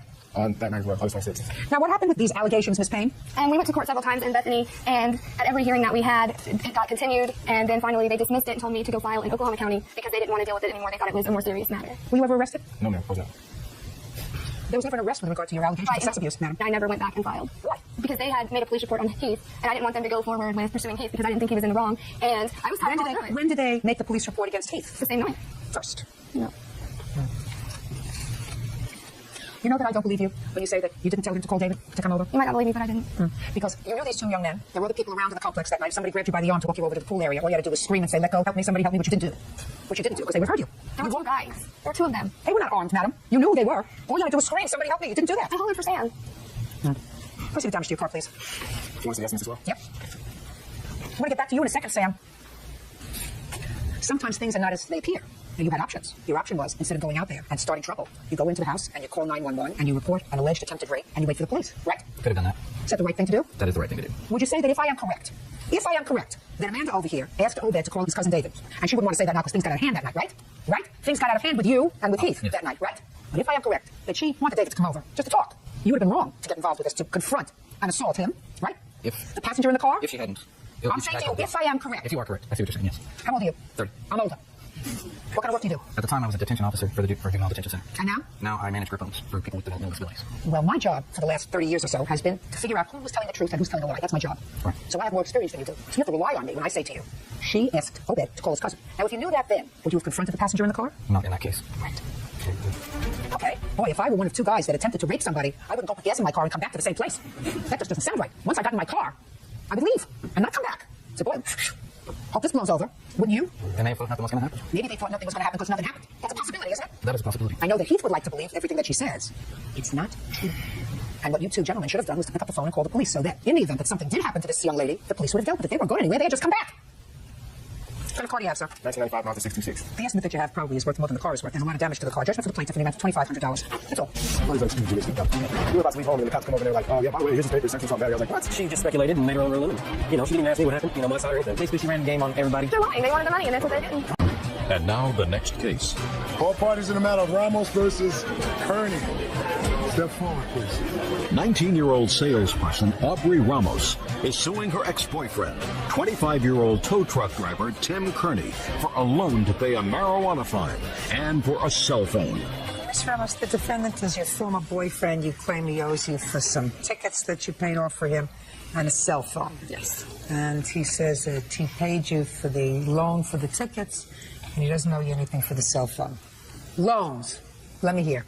All right, as of 11/13 of last year, Tim asked me if I could pay a ticket that was amount of $600. It was for possession of marijuana, and I had just received a credit card at that time, so I said I would go ahead and do that. He also said he would pay me every week, $50. And did he do that? For about 2 weeks, he paid me, and then it was every other week, and then it was whenever he had the money. Well, who kept a record? I kept the record. Let me see the record you kept. I don't have, I mean, I calculated it on paper. I don't have any proof other than what the credit card states. No, you said he paid you. So if he paid you for 2 weeks, and then he skipped a week, and then he paid you the next week, and then he paid when he could. Somebody had to keep a record of when the payments were made and what there is. How do you know what the balance was? Are you guessing what the balance is? I'm not guessing. I totaled it up, and well, show me from what you totaled it up. I just kept it on a scrap piece of paper that I do not have. Oh. Okay. What else? Then, February 21st of 2004, Tim wanted to join my phone bill, have another line on there. He said he would pay me every month that the phone bill was due, and that if we stopped dating, he would still pay the fee every month. He then decided to break up with me a month later, and he kept paying the bill for another 2 months. His girlfriend and I got in a confrontation over the phone, so I turned off his phone the next day. There was a $200 cancellation fee. He told me that he did not owe me any more money for He doesn't owe you any money. He kept his end of the bargain. Not at all. Shh. Do I look like I need some help? When you lend somebody money, you keep records. Courts don't deal in guessing. Mr. Kearney says that he has, in fact, paid you back all but $50. Yes, Is that right? That's correct. Now, he doesn't know that either. He's just making that up. You don't know how much he owes you because you're just making it up. Because if you had scraps of paper, then you would have brought them to court. You didn't. When you make a contract arrangement with somebody, even if it's an oral contract, you keep records. Otherwise, you're asking courts to guess. Courts don't guess. Mr. Kearney says he owes you $50. You can't prove to me that he owes you any more than $50. So you get $50 on the loan for the ticket for the marijuana. But now, as far as the cell phone is concerned, this is very, very fast. He made an arrangement with you, according to what you just told me, that he would pay you each month for the cell phone. And according to you, he paid you even after you broke up. For 2 months, he paid the cell phone bill. And then you got into a contest, a match with his girlfriend on the phone, and you turned off the cell phone. That's what you just told me. So you want the $200 cancellation fee. He doesn't owe that to you. He didn't tell you to cancel the phone. You canceled the phone because you had an argument with his girlfriend. You had no right to turn off the telephone, and if you did, and incurred a cancellation fee, that, Ms. Ramos, is your problem. Judgment for the plaintiff in the amount of $50. That's all. Thank you. Thank you. The only reason we were even here today is because she needs to try and stay in my life. I want her as far away as possible. Keep her away. Everybody knows he's a jerk and he's cheap. Miss Ramos found out that I wouldn't be with her, sleep with her, have any kind of sexual relations with her anymore. She got real mad, cut off my cell phone. Stay with his new girlfriend and have a great life. I told her I wouldn't be with her anymore, and she's all, oh, well, is that girl so much better than me? Well, yeah, she is that much better than her. That's why she's my fiance now. He was a liar. He cheated, and 1-year-old auto detailer Brad Soderblom is suing his former friend, 20-year-old delivery man Richard Martin Jr., for his share of damage to a hotel room. Brad says during a night of heavy drinking, Richard fell through a window.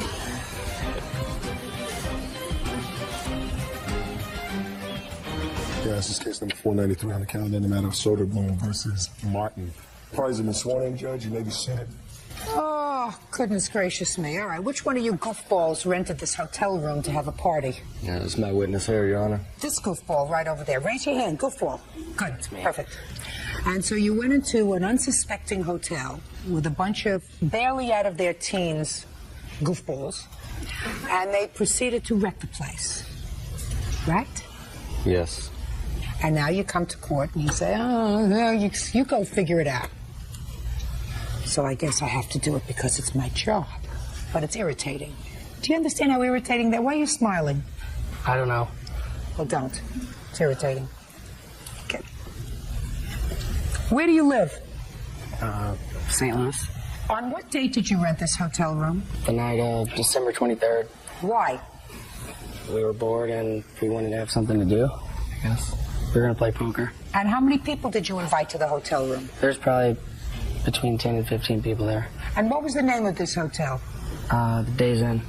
When you rented this room, who was responsible for bringing the alcohol? Raise your hand.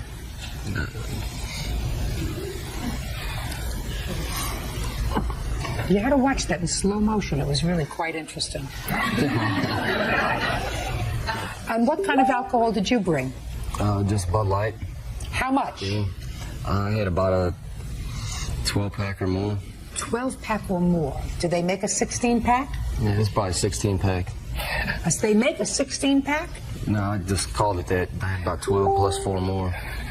So you had a 12-pack and you carried 4 bottles loose? Right. Huh. And what about you? What did you bring? I brought a 12-pack. I didn't finish it.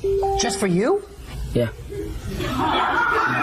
And was your 12-pack just for you? Yes. And what about you? I had some beer there, too. Did you bring any? Yes. Well, why didn't you raise your hand? When I said who brought alcohol, this one raised his hand right away because he's scared to death of me, which is a very good one. This one's not too sure. I thought you were just looking at them, asking them if they brought alcohol. No, I'm an ecumenical I did abuser. too. I did too. What did you bring? 12-pack of Bud Light. And was that just for you? Yeah. Excuse me? Yeah. Yes, ma'am. That's better. Okay, so this is what the lawsuit is about. You rented the room on your credit card. There was some damage to the room in the amount of $360? No, the damage total was $955. Myself and the defendant were responsible for $710. So I You paid. mean responsible because you damaged $710 worth? Because of our stupidity. Yes. And I paid him, my witness, his amount, plus the half of the $355 that he owed, because he refused to pay anything. I wish I could figure out a way to really torture them better. Oh, you will. You're right. Who are you? Mary Burkhardt. How are you related to this case? I'm a friend of Richard's, and I was bringing him home that night. She's the sober one that was there. The only sober one. Who are you? I'm DJ Feldorf. What'd you do? I was there at the party. You were one of the goofballs. Yes. Good. Mr. Hill, I want you to describe the damage to the room that was done at the Days Inn. There was a hole in the bathroom door, blood on the mattress. From what? From one of them going through the window and coming back in the room. Yeah. Keep going. Carpet extraction to clean the glass. Rooms got charged. Both rooms got charged because the mattress had to get replaced and the room with the window broken had to get replaced. So You mean there were 2 different rooms? the room that the window got broken in was not my room. Whose room was that? It was nobody's room. It was a vacant room. They were on the balcony when they were wrestling and went through a different room. It wasn't even my room, and I paid for it. What else? That's it. They charged for the room, the mattress, the carpet, the door, the window, an AC vent below the window, and the labor for the window. And they had your credit card for this, is that correct? Yes, ma'am. Yeah. Good for you, Days Inn. What kind of work do you do? I work at Subway. Work at Subway? Yes. You know how many sandwiches you have to make for $955? Yes. Were you the only group staying at the Days Inn that night? There were other guests there. How many times did somebody call, knock at the door, and say, "Could you keep it down"? There were no complaints. We weren't very loud. Except when there were fights. At the end, yes. That was at like 6 a.m. No, we were fighting. No, there was. He wasn't even playing poker. This side was playing poker of the room. This side over here was like a party room. Party room. What does that mean? Like a party room, like where everybody's just standing up, drinking, having fun, and then everyone's over here wrestling, while everyone over here is playing poker. Everyone's not wrestling. So, I want you to describe to me what you did to cause Mr. Soderblom to sue you today for your portion of whatever he paid. Well, we were in the wrestling. In which room? In the hotel room, and we were wrestling. Everybody was, not just me. And then by the end of the night, after poker, I started wrestling too. I admit that we started getting into it. I mean, we had a room and there's 2 beds, and we're roughhousing and stuff. And then I said I was going to leave at like 5 o'clock in the morning. There's only 5 people left. And then he followed me out of my room. And he followed you out of the room? Yeah. Is that right so far? You followed him out of the room? He skipped a part. Right, he missed something. Sure, but I followed I'm him. going to listen Yes, to the ma'am. story. Go ahead. And then it's good 10 or 15 feet to the next door. And then he came behind me, and I grabbed him as he pushed me, and he like pushed me through the window. Okay, now you tell me your version of how that happened. Okay. I'll skip all the BS he was talking about. Excuse me? No, about anything didn't have anything to do with how the wrestling started. Don't forget where you are, Mr. Soderblom. Judge Judy continues in a moment. Soderblom says former friend Richard Martin Jr. owes for damage he caused to a hotel room. Brad says a drunken Richard fell through a window. Go ahead. At 5 o'clock a.m., as he was leaving, I went to shake his hand. I was sitting on the edge of the bed, and he grabbed my arm and pulled me down on the ground. And then he ran out of the room thinking it was funny. I didn't think it was funny, so I chased him out, and we started arguing. Well, you chased him out into the hall. Right. He was leaving. Yes. So the danger was gone. Yes. It was no longer a question if it could ever be considered self-defense. He was extricating himself from the situation. Right. I leave it. And you chased him outside. Right. Now, continue. I followed him into the hall, and I was a little upset. So what did you do being upset and after your 12-plus pack? We just started arguing, and then... Well, tell me about the argument. Were you yelling at each other? Yes, we were yelling at each other. At 5 o'clock in the morning? Yes. When the other people in the hotel was sleeping? There wasn't anybody else on the floor. You mean you had the whole floor? You probably emptied them out. Yes, there was no other rooms within the area where we were at. Go ahead. And we started arguing, yelling at each other, and we started pushing each other. And we were locked onto each other like this. He had his arms right here, and I had my arms on his.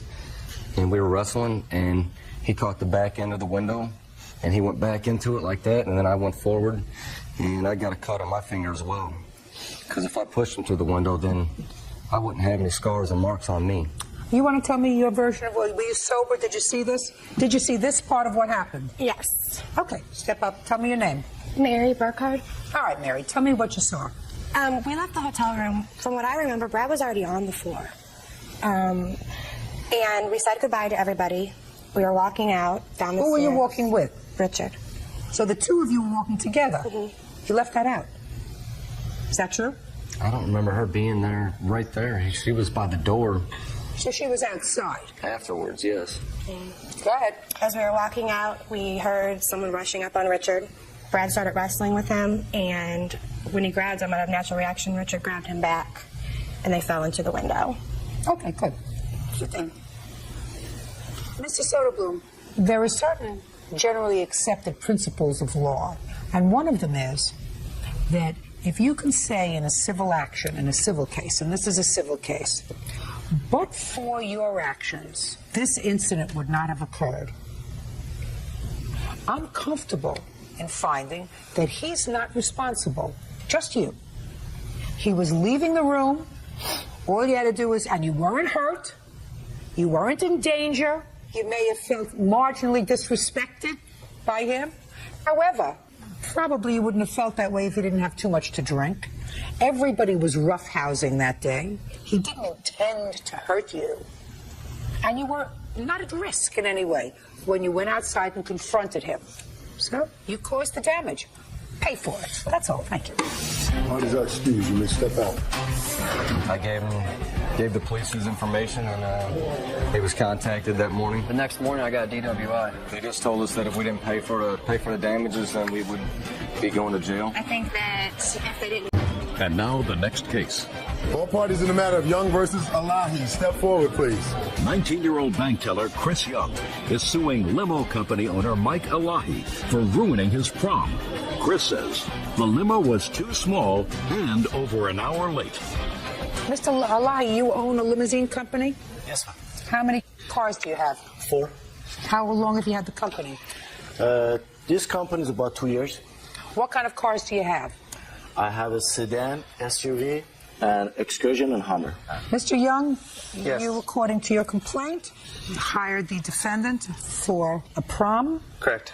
And what kind of car did you rent? I requested, he told me he had an 18-passenger Hummer limo. Is that what you told him you wanted? Right, he said that's all he had left. Did you have a contract with him? I have the credit card statement. Let me see it, please. What night was your prom? It was the night of May 15th. And when had you reserved this? I called her around the 12th, I believe it was. Would you have been just as happy with the SUV or another car? The whole reason we ordered the Hummer is because we had a couple extra people join our group. What time was he supposed to arrive? He's supposed to arrive at 6:30. What time did the car arrive? Around 8:15. What kind of car arrived? It was a 12-person excursion. Did you call the defendant between 6:30 and 8:15? I called the defendant at 6:30 to ask where the limo was. And where was the limo, sir? It was at the location. No, he called you at 6:30, sir, asking you where the car was. At 6:30, I don't recall that. I don't recall that. Well, you don't recall that? No. Well, he does. So then you must be mistaken. I talked to 6:45. I talked to the driver, and he was with the customer. With what customer? With the passengers. These passengers? Absolutely. No. Sir. No. Otherwise, he wouldn't be here today. What's the name of your company? A1 Limousine. A1 didn't do their job that night, sir. They didn't get to his house until, according to him, at least an hour and a half late. Well, it was an hour and a half. It wasn't late at all, man. It wasn't late at all. You don't know that at all, sir. Yes, I talked to the driver myself. Listen to me very directly. carefully, Mr. Alawi. Sure. You can't tell me what the driver said to you. That's hearsay. Why didn't you bring the driver here? What driver is no longer with the company. It's no Why longer not? with the company. Well, this job is about a year ago. I tried to find the driver. But It's not a year unfortunately, I ago. wasn't successful. All right, well, then you can't tell me anything, sir. I have to rely on what the plaintiff tells me. So the car was an hour and 45 minutes late. I have proof of the limo being late. Can I see it, please? You still have this limousine company? Yes, I do.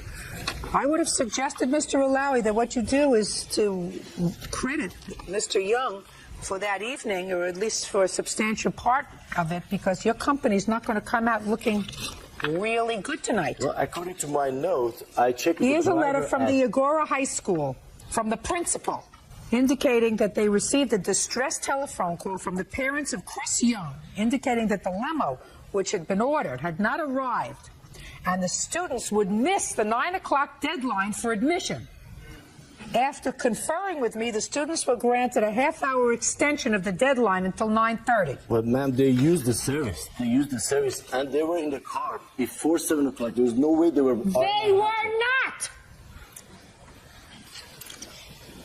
They were not in the car. Because, listen to me, the car didn't get there. Well, they could have canceled the whole thing. Why did they use the service then? If the driver was late hour and 45 minutes, why did they use the service? Where is A1 Limousine located? West Los Angeles? I wouldn't use them. Ever. When you have a company, and we're not getting to the condition of the limousine when it arrived, because I read that. When you have a company that accepts the responsibility of providing limousine service for high school kids for their prom, and you don't do the right thing, you have to be able to accept responsibility. Absolutely, that's part of our job, to be there on time. And you did not.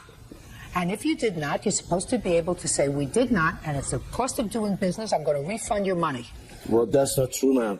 The driver was there on time, and the car was I'm telling you, the driver was not there on time. What part of that don't you understand? Well, I Are you understand fit? what you're saying, but you Are know. you fit? You have pictures of what the car looks like inside? Can I see it, please? Can I see it, please? The pictures don't show any much of Allow it. the mess inside. I have a witness that saw the inside of the limo. Who is that? Paula? Step up, please. Tell me your name. Paula Smith-Shamey. I'm the mother of his date. I was there through the whole waiting for the driver. You were the mother of his date? Yes. That would be you. You look very pretty, by the way. Thank you. What time did the car arrive? It was about an hour and a half after it was supposed to be there. And even when the limo did finally arrive, the driver would not take them. He said that he was being told that he could not drive them, or if he drove them, he wouldn't get paid. On his own, he suggested, well, I can take you down there because it's on my way back, but I can't bring you back. Did he bring them back? Well, after negotiating, yes, he did take them, but there wasn't enough room. The kids sat on the floor. 2 of the kids were transported by their parents, but it was still very crowded in there. One of the kids was on the floor. Could you describe to me what the limousine looked like? It looked like a party vehicle. It was leopard print with mirrored ceilings. There was cans on the floor. There was dirt on the carpeting inside. And it was Was this one of your regular cars, Mr. Alawi? That's the answer, yes or no. Was this one of your regular cars? No, ma'am. You subcontracted for this car. That's correct. Judgment for the plaintiff in the amount requested, which was $1,356.25. Mr. Alawi, I'm going to tell you something, sir. You make a big mistake as a businessman. As a businessman, you certainly don't air your dirty laundry in front of 10 million people. That's all. It was dirty. There were soda cans all over it. During that time, the prom, everybody looking for that type of car. We didn't get anything to drink because the... Lindsay is suing her ex-boyfriend, barber John Williams, for unpaid loans and for his share of a Cancun vacation. John says the vacation was Lori's attempt at reconciliation after she destroyed his crocodile skin shoes. All rise. Now, this is case number 486 on the calendar, the matter of Lindsay versus Williams. Parties have been sworn in, Judge. You may be seated. Miss Lindsay, Mr. Williams used to be your boyfriend. He's not your boyfriend anymore. It is your claim that he owes you a whole bunch of money for loans that you made to him during the course of your relationship, including, but not limited to, half the expenses for a trip that you paid for to Cancun. Yes. Mr. Williams says that he owes you nothing. Whatever money that you did give him was sort of boyfriend-girlfriend thing. There was never any agreement to pay back that money, and that you had a hissy fit at one point and you cut his crocodile shoes. As a result of that, you felt guilty, so you invited him to go on a trip to Cancun, all expenses paid, right? Yes. When did you meet Mr. Williams, Miss Lindsay? In October of 01. And how long were you together? Until May of 04. Did you ever live together? No. I lived in Cincinnati. He was in Philadelphia. Were you under the impression that you were the only girlfriend? Yes, ma'am. Did you have a monogamous relationship, Mr. Williams, with Miss Lindsay? No. When did you tell her that you were seeing other people as well? After the day we came from Cancun. 2004? Yes. Okay. What money do you claim you loaned to Mr. Williams during the course of your relationship, other than the trip to Cancun? Well, over the course of our relationship, John seemed to have been financially in trouble a lot. I did loan him some money by way of, I said, now look, if you need this money, I will loan it to you, when you get on your feet, you can pay it back. Well, what if he never got back on his feet? He said, okay, he agreed What to I'm that. saying to you is, what if he never got back on his feet? Some people never do. I just would not have gotten your money back. Right. Are you back on your feet? Somewhat. Somewhat. You see, Miss Lindsay, a loan goes something like this. I am going to give you $1,000. Our agreement is you pay me back $1,000 when you get your tax returns in 2005. Now, what if you never get your tax refund back in 2005? Do you have a loan? Yes. No. if you don't? If you say, I'm going to give you this $1,000, you're going to pay me back in May of 2005, hopefully from your tax returns. But if you don't pay me back from your tax returns, the loan has to be paid in May of 2005. Do you understand the difference? I do. Okay. So here's some money, honey. You pay me back when you get back on your feet. You don't even expect to get paid back. But I did, Your Honor.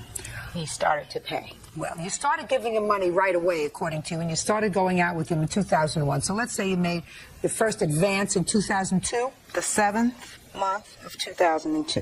And when did you make your last loan to him? The 7th month of 03. When did you loan him money to go to Cancun? That was just on the credit card. We agreed to, we were going to go to Cancun. We had been to the Bahamas, and we received round-trip vouchers. I don't care where you're going to go. You gave him money in 2002. He never paid you back, according to you.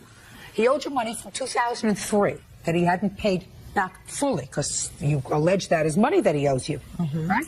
So in the summer of 2004, a year later, you decide to loan him money to go to Cancun. And what I don't understand is why you're making him a loan when he still owes you money from the year before, and why you're making a loan when he still owes you money from the year before that. Because I believed that he would pay it back.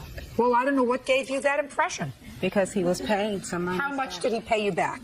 He had paid $200. On how much of a loan? I don't know, because I had not added it all total at that point. Miss Lindsay. Yes. He doesn't want to be your boyfriend anymore. That's fine. I'm okay with that. Very much so. Good. Okay. Tell me about the trip to Cancun, Mr. Williams.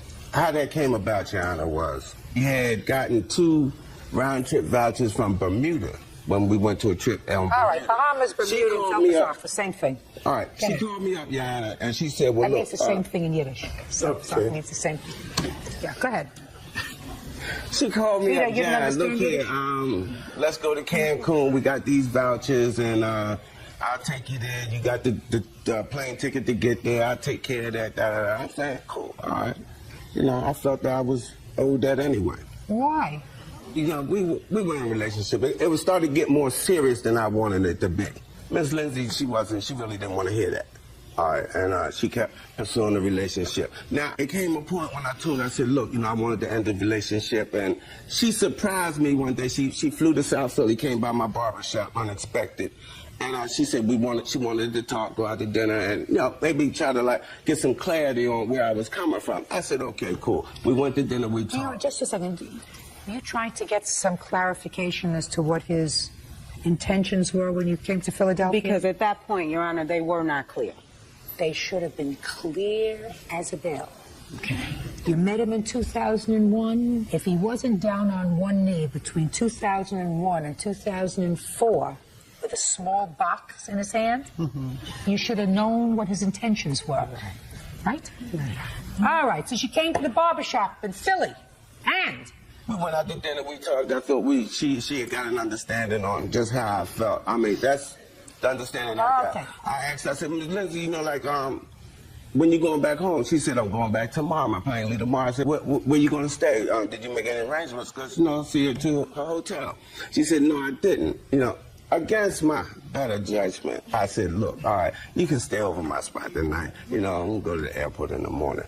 I woke up in the middle of the night, and I saw Miss Lindsay, like, you know, in my bedroom with my safe open, going through my mail, and I'm like, come on, man, what is this? What you doing? So I said, well, look, you got to go. You know, I let you into my spot. You're getting crazy like this. You got to go. I go in the kitchen, make me a cup of coffee. She comes in the kitchen with a steak knife.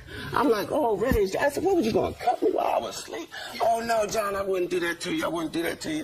She cut your shoes. Yeah. But I didn't find that out. I didn't find that out till she went home to Cincinnati, because she called and left a couple of messages. You know, John, I need to talk to you, so I returned the call. What's going on? She said, I did something I regret, and I wanted to tell you before you found out. I'm like, what's going on? She said, I cut up your shoes. I'm like, oh, Ray. I looked down at my shoe rack. She cut up 6 pair of my skins, my crotch, y'all. That's mean. And you don't cut up a man's shoe. What? That's mean.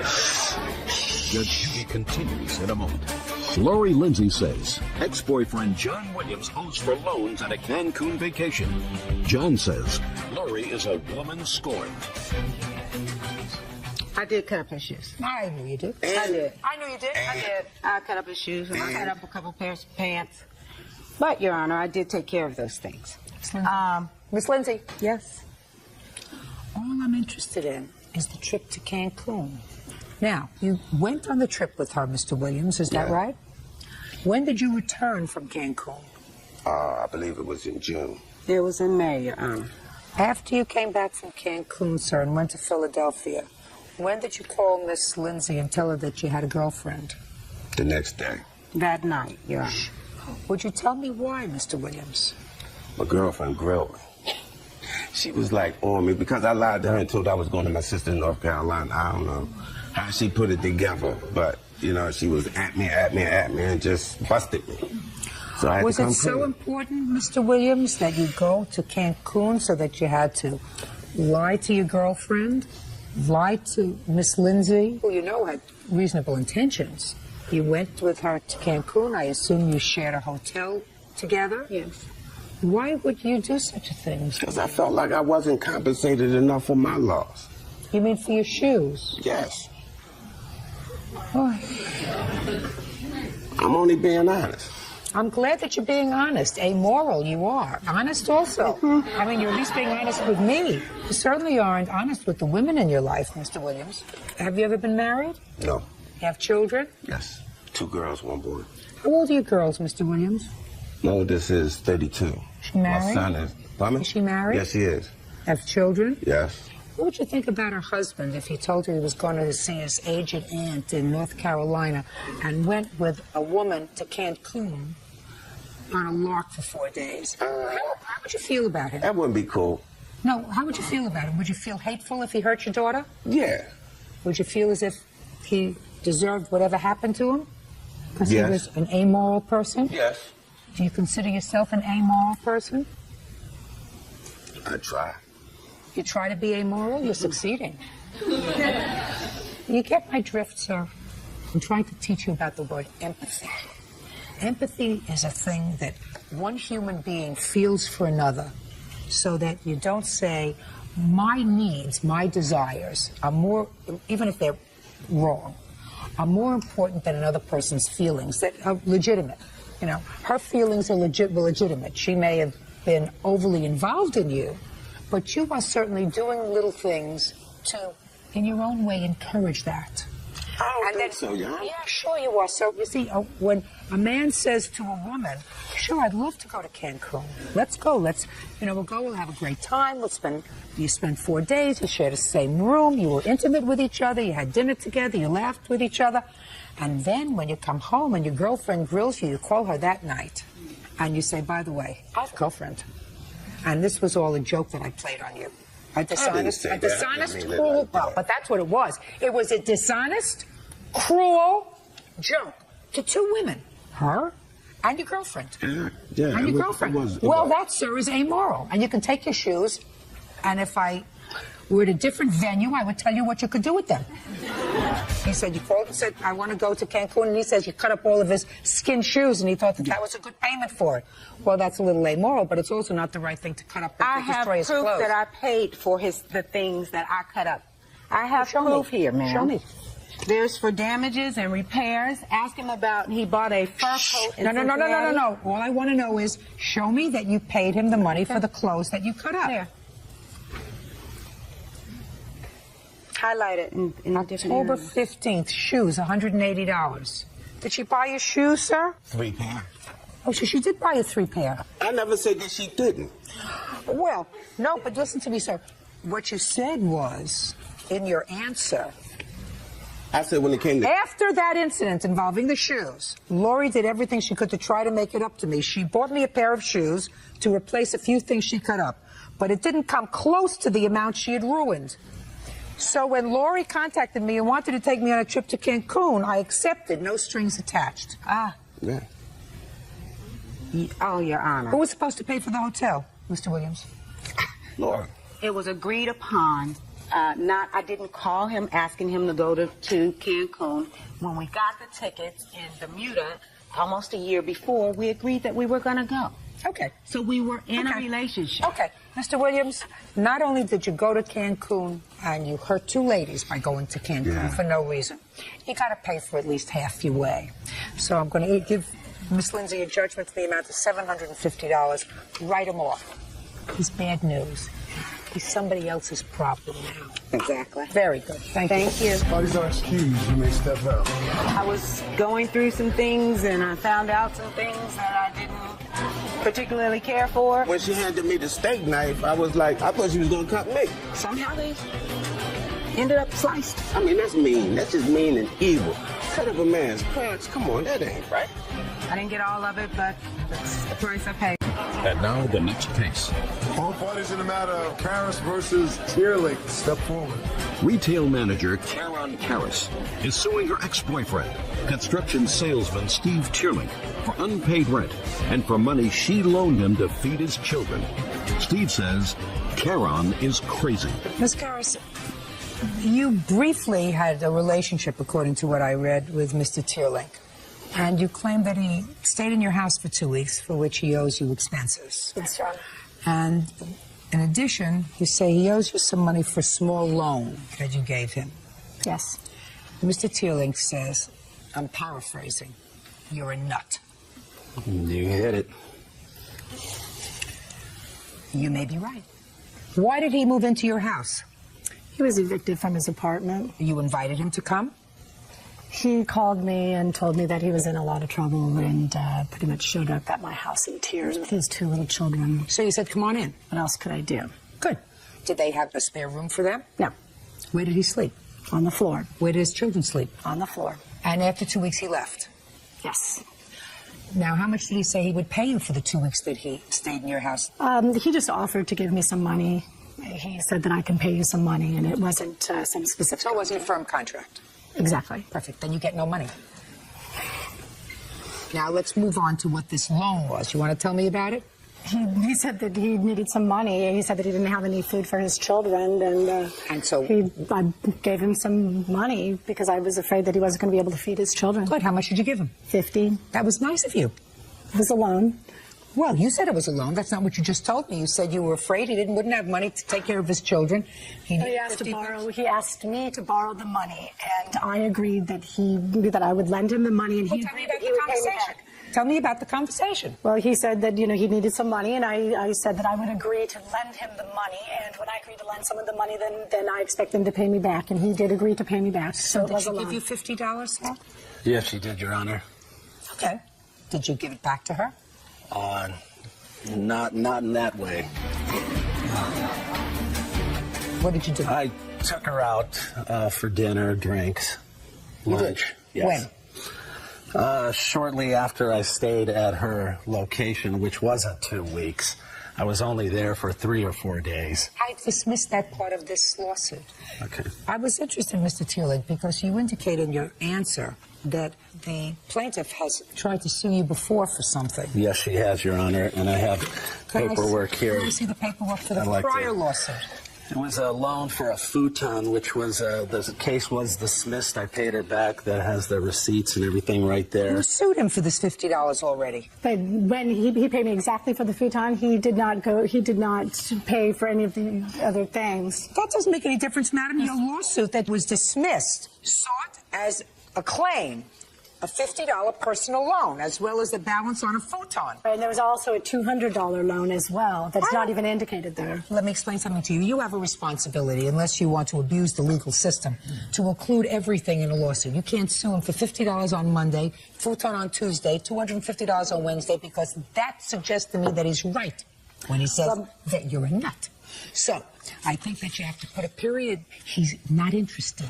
He doesn't want anything to do with you anymore. He's moving on with his life. Kiss him goodbye, figuratively, and kiss me goodbye, figuratively. Your case is dismissed. That's it. Parties are excused.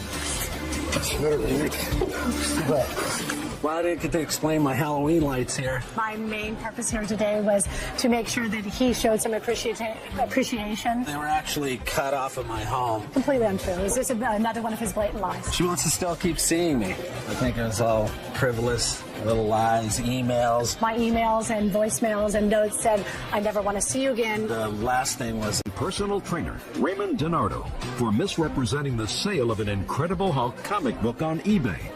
Raymond claims James got what he paid for. Quiet in the courtroom, please. That's case number 510 on the calendar in the matter of Lovegren versus DiNardo. Has been sworn in, Judge. You may be seated. Ma'am, have a seat. Mr. Lovegren, according to your complaint, you did what a lot of other people are doing these days, and you bought something off the internet. What you bought was what you thought was a rare comic book, rare and valuable comic book from Mr. DiNardo, who would put it on the internet. You paid him the money, and when you got the comic book, it turned out to be, according to you, not what you had bargained for. Mr. DiNardo says you got exactly what you bargained for. He sent you the comic book that he had, in fact, advertised on eBay or... Correct, ma'am. What kind of comic book was this, Mr. London? Your Honor, this is an Incredible Hulk comic book, number 181. To collectors, it's a rare comic. It introduces a major character from Marvel Comics, the Wolverine, which means nothing except to a comic collector. It makes it very desirable. You're interested in this? All right, let me see the advertisement, please. They put it up on the internet. Somebody puts it on, so they have this for sale. This is the actual eBay advertisement. That's what I want to see. Nice taste. Okay. This is Mr. DiNardo, and I just want to know if you put this up on the internet. 9.9, the rare, mint, sought-after original. Bidding has ended for this item. Starting bid, $1,200, and then the description. I am looking for a good new home for my issue of the Incredible Hulk, number 181.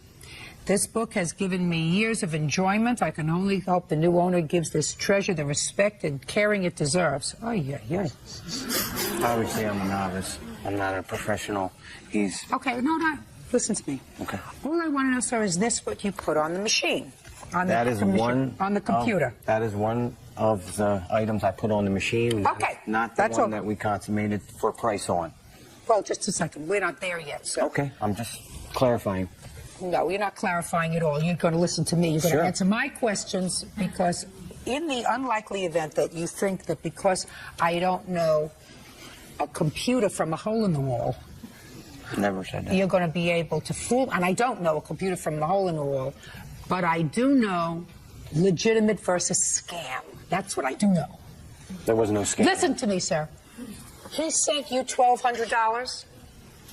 How much did he send you? $1,500. Okay, so there was a bidding on this. Now, he had called me behind eBay's back, which is against the law. Okay, so he called, just a second. So he contacted you. Correctly. After I've took that off. What was the date he contacted you? I think it was November 15th. Is that when you contacted him? It would have been the 13th. I probably sent him an email. Okay, what did you say in the email? The email basically would say, I see your comic did not sell, and I asked if the book was still available. He sent me an email November 12th. Can I see it, please? The book is still available, and it's got his phone number on it. So you called him? Yes, I called him, and it was probably the 15th that we got together on the phone. Okay, called him, he called you, whatever. You got together on the 15th, and did you make a deal for this comic book? Yes, and I asked him, one, because I can see the picture of that book is a CD comic. A comic like that comes encased in a clear plastic case. It's sealed in here. It is not counterfeitable. It has a barcode. It's registered with the company that grades it. That's one that you got. That's not this one. Right, that's just a sample comic, just to show you what it is. I asked him when I talked to him, this is a CGC graded book at 9.9. He said it was. I said, and you have the receipt for that? And he said he did. That convinced me we were dealing with the real thing. Okay. We agreed on a price of $1,500 then, and I wanted to try and pick it up the next day. I called him back. Because you realized, sir, if you made this deal for $1,500, that was an incredible bargain. Yes. Because the value of it was how much? I figured it could be worth $20,000. Okay. So you thought that you had some dumb guy who didn't know what he had. Yes. Right? Yeah, absolutely. Absolutely. Okay. It happens. I know it happens. There are a lot of dumb people out there. Right, and I'm one of them, because right. I sent them the money. Because you got a piece of junk and he's got your $1,500. Right, exactly. Yep. Go ahead. So anyway, I tried to call him back an hour later because I had to arrange to. We're 6 hours away. Let me ask you a question. Cut to the chase. You sent him the I wanted to drive up there and pick it up. That way, I give you the money. I got the book. It didn't happen. Due to my job and maybe his, I don't know, we couldn't get together. On the 22nd, he called up and talked to my wife. He said that he was going to send the comic down to us. If I liked it, I could send him the money. I said, well, that's an incredibly generous offer. On the 25th, we got a call back that said his wife wouldn't let him send the book. Not without it being paid for. Sure. Right? Can't blame A lot of that. scammers out there. Sorry. During that conversation, I said, well, I believed he had this book, that it was a 9.9 graded book. We arranged to wire the money, and that cost $109 actually, plus the $20 shipping. Still would be nothing if you could sell it for 20 grand. Absolutely. And I got to tell you, my wife is sitting there, and you know, you're thinking I'm a nut and stuff, but I don't spend $1,500 on a comic. I never have. In this case, I would, and the only way my wife would let me do that, we just said, look it, I sell the comic, you keep the money. So anyway, I proceeded to wire Sounds the like money. she's the only one who's got a brain here. Judge Judy continues in a moment. Raymond DiNardo, when he bought an Incredible Hulk comic book from him on eBay. You wired the money, he sent you the comic book, and it wasn't what you thought it was. What it is just a strictly graded, and I could consider myself a professional grader. This book grades very good to fine condition. On a scale of 1 to 10, the 9.9 is on a scale of 10. This is about a 5.5. Its value is about $300. And so you contacted him immediately and he said, send me my money back. Yeah, I said, Okay. Yeah. When you put this 9.9 comic book on eBay, did you or did you not own it at the time you put it on eBay? I did not. Right. How could you offer to sell something that you didn't own? Because I was supposed to own it by the end of the bidding time. But that deal fell through. So that's where the problem is. That's a big problem. Correct. You can't put something on eBay that you don't own. Why can't I? Why? Because that's Dealerships like put that. cars on eBay that are on consignment. They technically do not own the vehicle. Having something on consignment, sir, is having a legitimate right to sell it. Okay. You don't have a legitimate right to offer something for sale that you don't own. Okay. And they just so happen to say, I will sell you this 9.9, and it happened to be the same comic book that you had that was that one, right? Same comic book, different condition, right? Correct. Karnak, what are the statistical probabilities of one schlipper who knows nothing about comic books having a nexus to two of the same comic books, The Incredible Hulk, at the same moment in history, and putting them on eBay at the same moment in history, one that's worth $300 and one that's worth $20,000? 1 in 10 million? More than that. There. 1 in. I'm not talking to you. I'm talking to my friend over here. 1 in 20 million? Probably more than that. So now I want you, Mr. DiNardo, to reduce what Bird, who is a very conservative man, by the way, has calculated at a 1 in 20 million plus probability of you having your hands on the same two magazines at the same moment in history when he wanted to buy it. Reduce that for me. Okay. Actually, it was a week apart, but I had no idea that somebody that had sold so many comic books would think that he would be getting a $1,500 comic book that was sold for $20,000. It just did. I assumed that he was talking about the comic book that I originally had sold. It just doesn't make any sense. Then he would think, oh, okay, this comic book I'm getting for $1,500, and I'm going to make $18,000 off of that. Does that make any sense? It doesn't. He went behind eBay's back, which is illegal. Just a second, did you hang up the phone on him? No, I did not.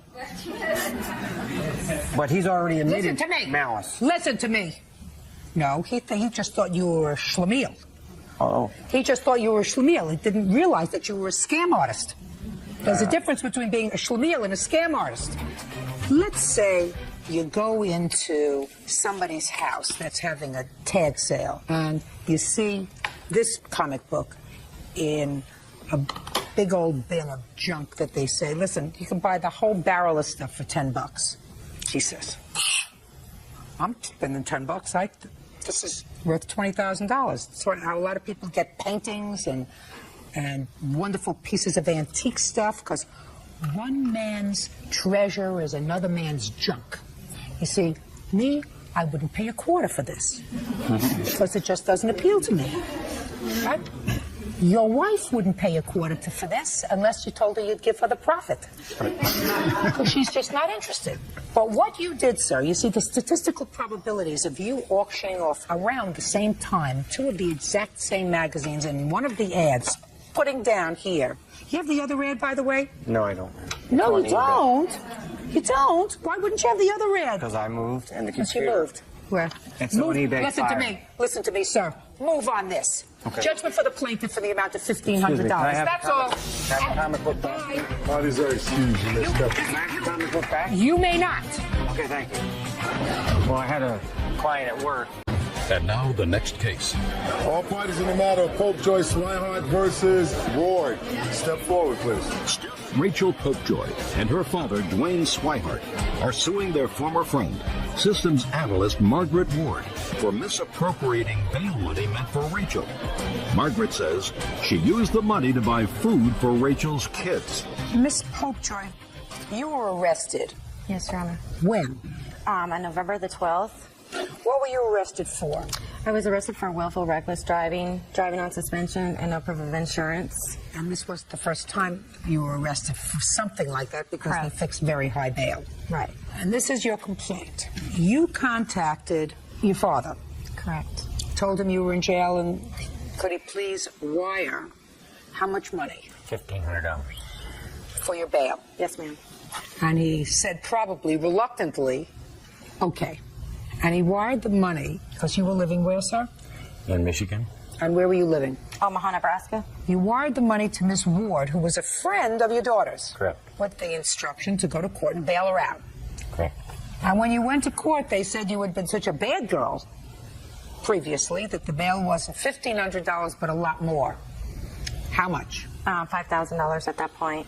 Which you didn't have. Correct. So Miss Ward took $700 and put it in your prison account so that you could, get toilet paper and toothpaste and magazines and gum and whatever you needed. And she kept $800 for herself. That's correct, Your Honor. So that's what we're here for today. The $800 that Miss Ward kept for herself.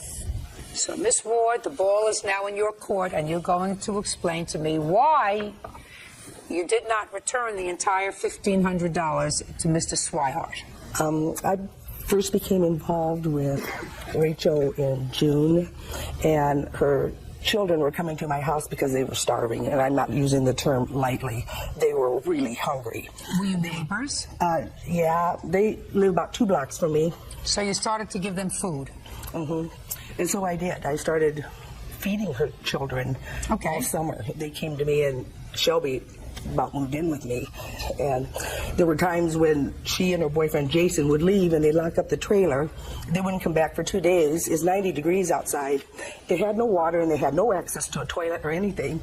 They always came to me every time, and I took care of her children all summer. Okay. Then somebody called CPS on them, and she came to me and asked me for help. So I bought $250 worth of food because they had nothing, and it took quite a bit to put food in. And they didn't have any electricity and any gas. That had all been shut off. So I went down the following Monday, and I paid her electric bill was $186 so I could keep the food cold. And she promised she would pay me back. About a week after that, her boyfriend Jason came up into our house, and they were coming in all hours of night and day. They would come to our house asking for money, and he stole $225 from me. And then a week after that, he came up and he stole another $200 from my granddaughter. So after I couldn't put the bail money down, there wasn't enough money. She called me the same day and said she talked to them, and they said to put the $1,500, it was okay to go ahead and put that on her books. Well, I didn't really trust that, so... Yeah, but you put only $700 on her books at the prison, and you kept $800. Yeah, for the money that they had stolen from me and the money she promised to pay me back. Where are your children now? My children are in foster care, Your Honor. How old are your children? 15, 12, and 8. They don't have any relatives who can help take care of them? I don't have any family in Nebraska, Your Honor. What about you? We live in Michigan. That's not Mars. No, they can move up there anytime they want. Well, why don't you make an application to the court to take your grandchildren, sir? They told me they wanted to keep the children with my daughter. Who did? The counselors.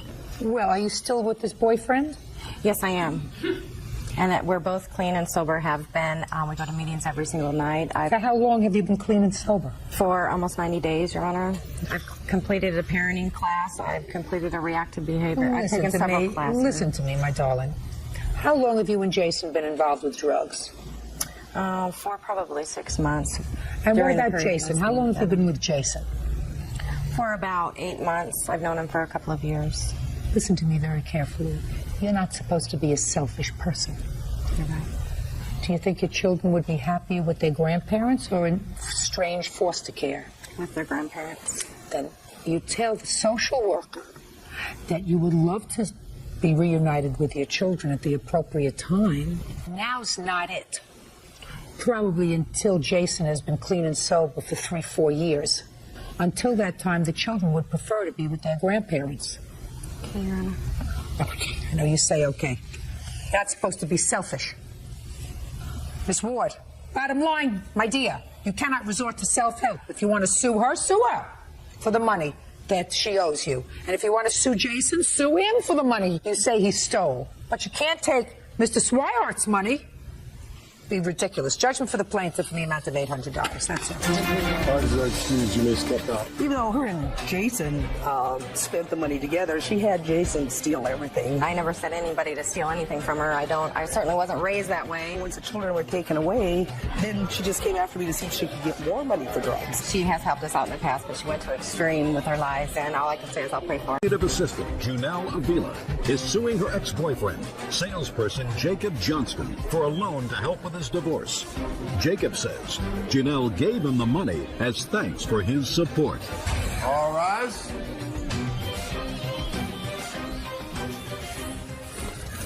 Yeah, this is case number 478 on the calendar in the matter of Avila versus Johnston.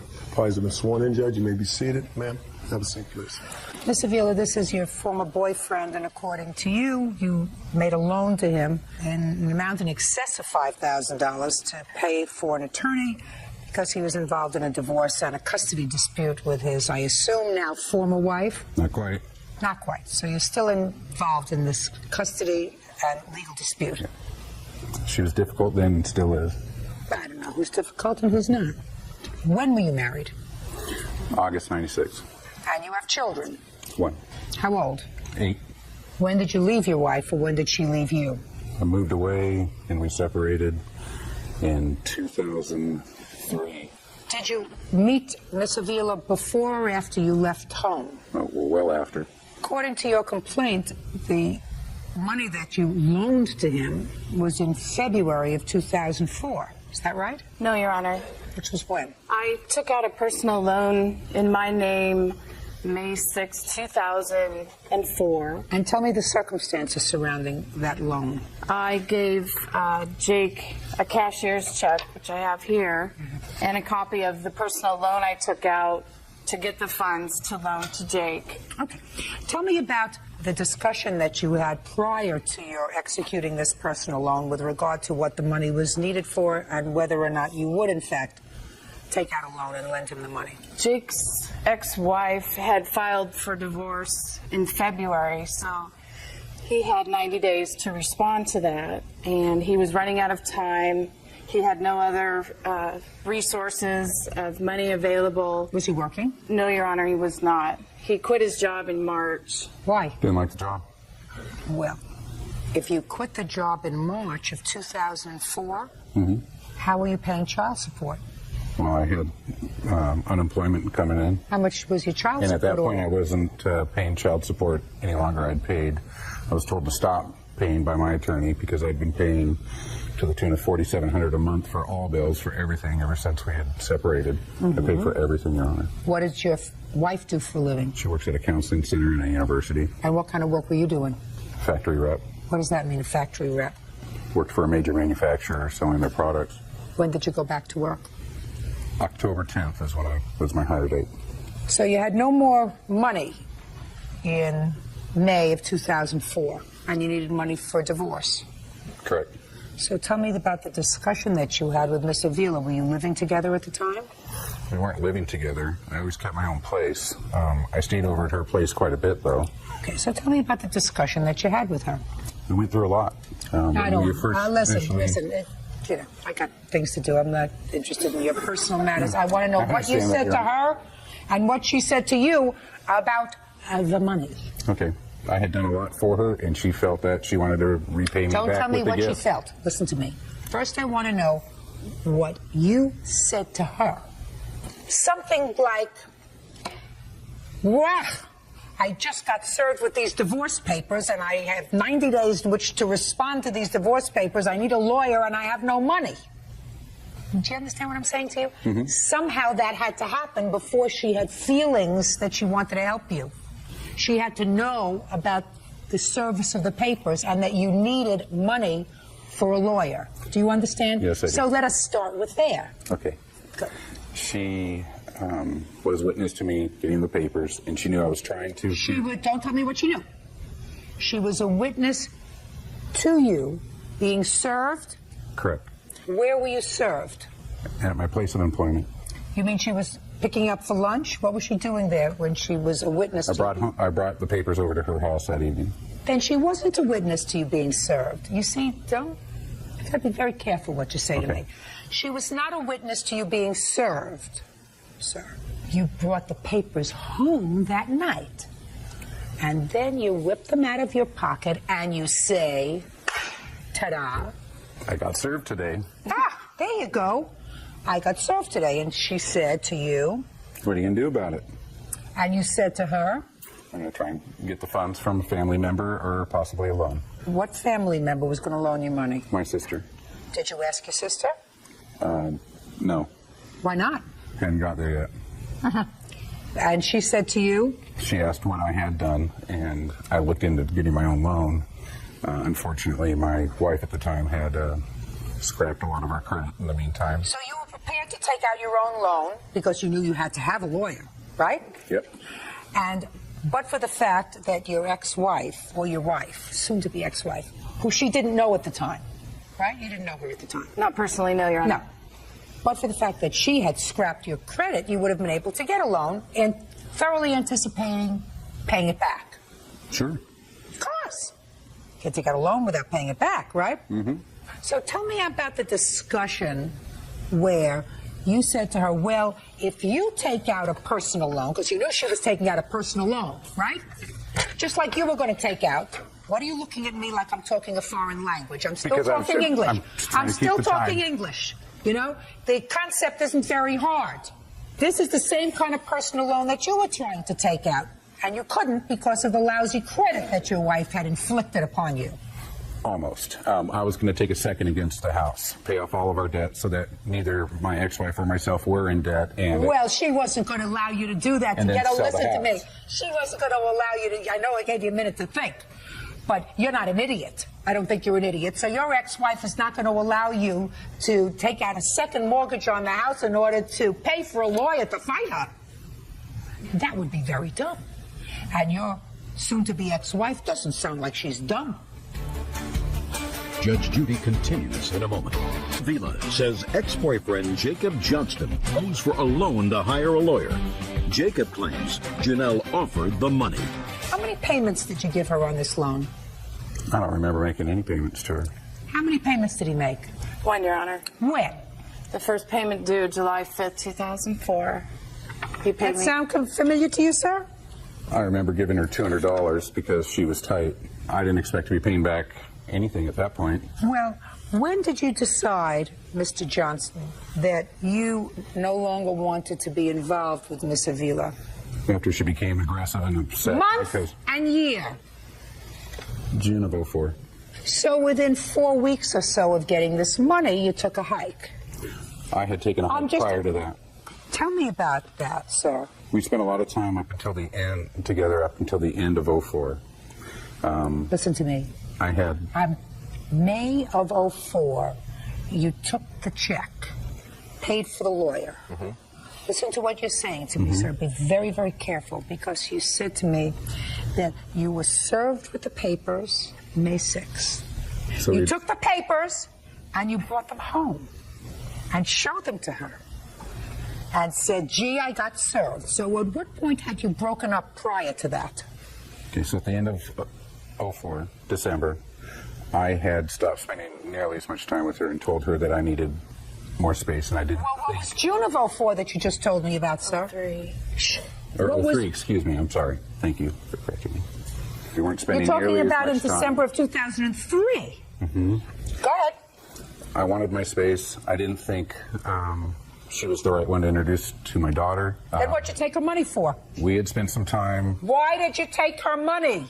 because I'd helped her out through a lot of difficult times, and she asked if she could give me the money because of all the help I had given her. Is that right? No, Your Honor. See, I knew I was going to let you talk. Let's talk about character. You're not supposed to use people, Mr. Johnston. It's never my intention to use it. It was. When you put someone in debt in order to satisfy your need, when you have no legitimate intentions, because she had legitimate intentions, she still cared about you, right? Yes, Your Honor. I still cared about her, too. That's not what you just told me. You said I needed listen to me. I needed my space. I didn't think she was the one to introduce to my daughter. All of those things. Then you don't put her in debt.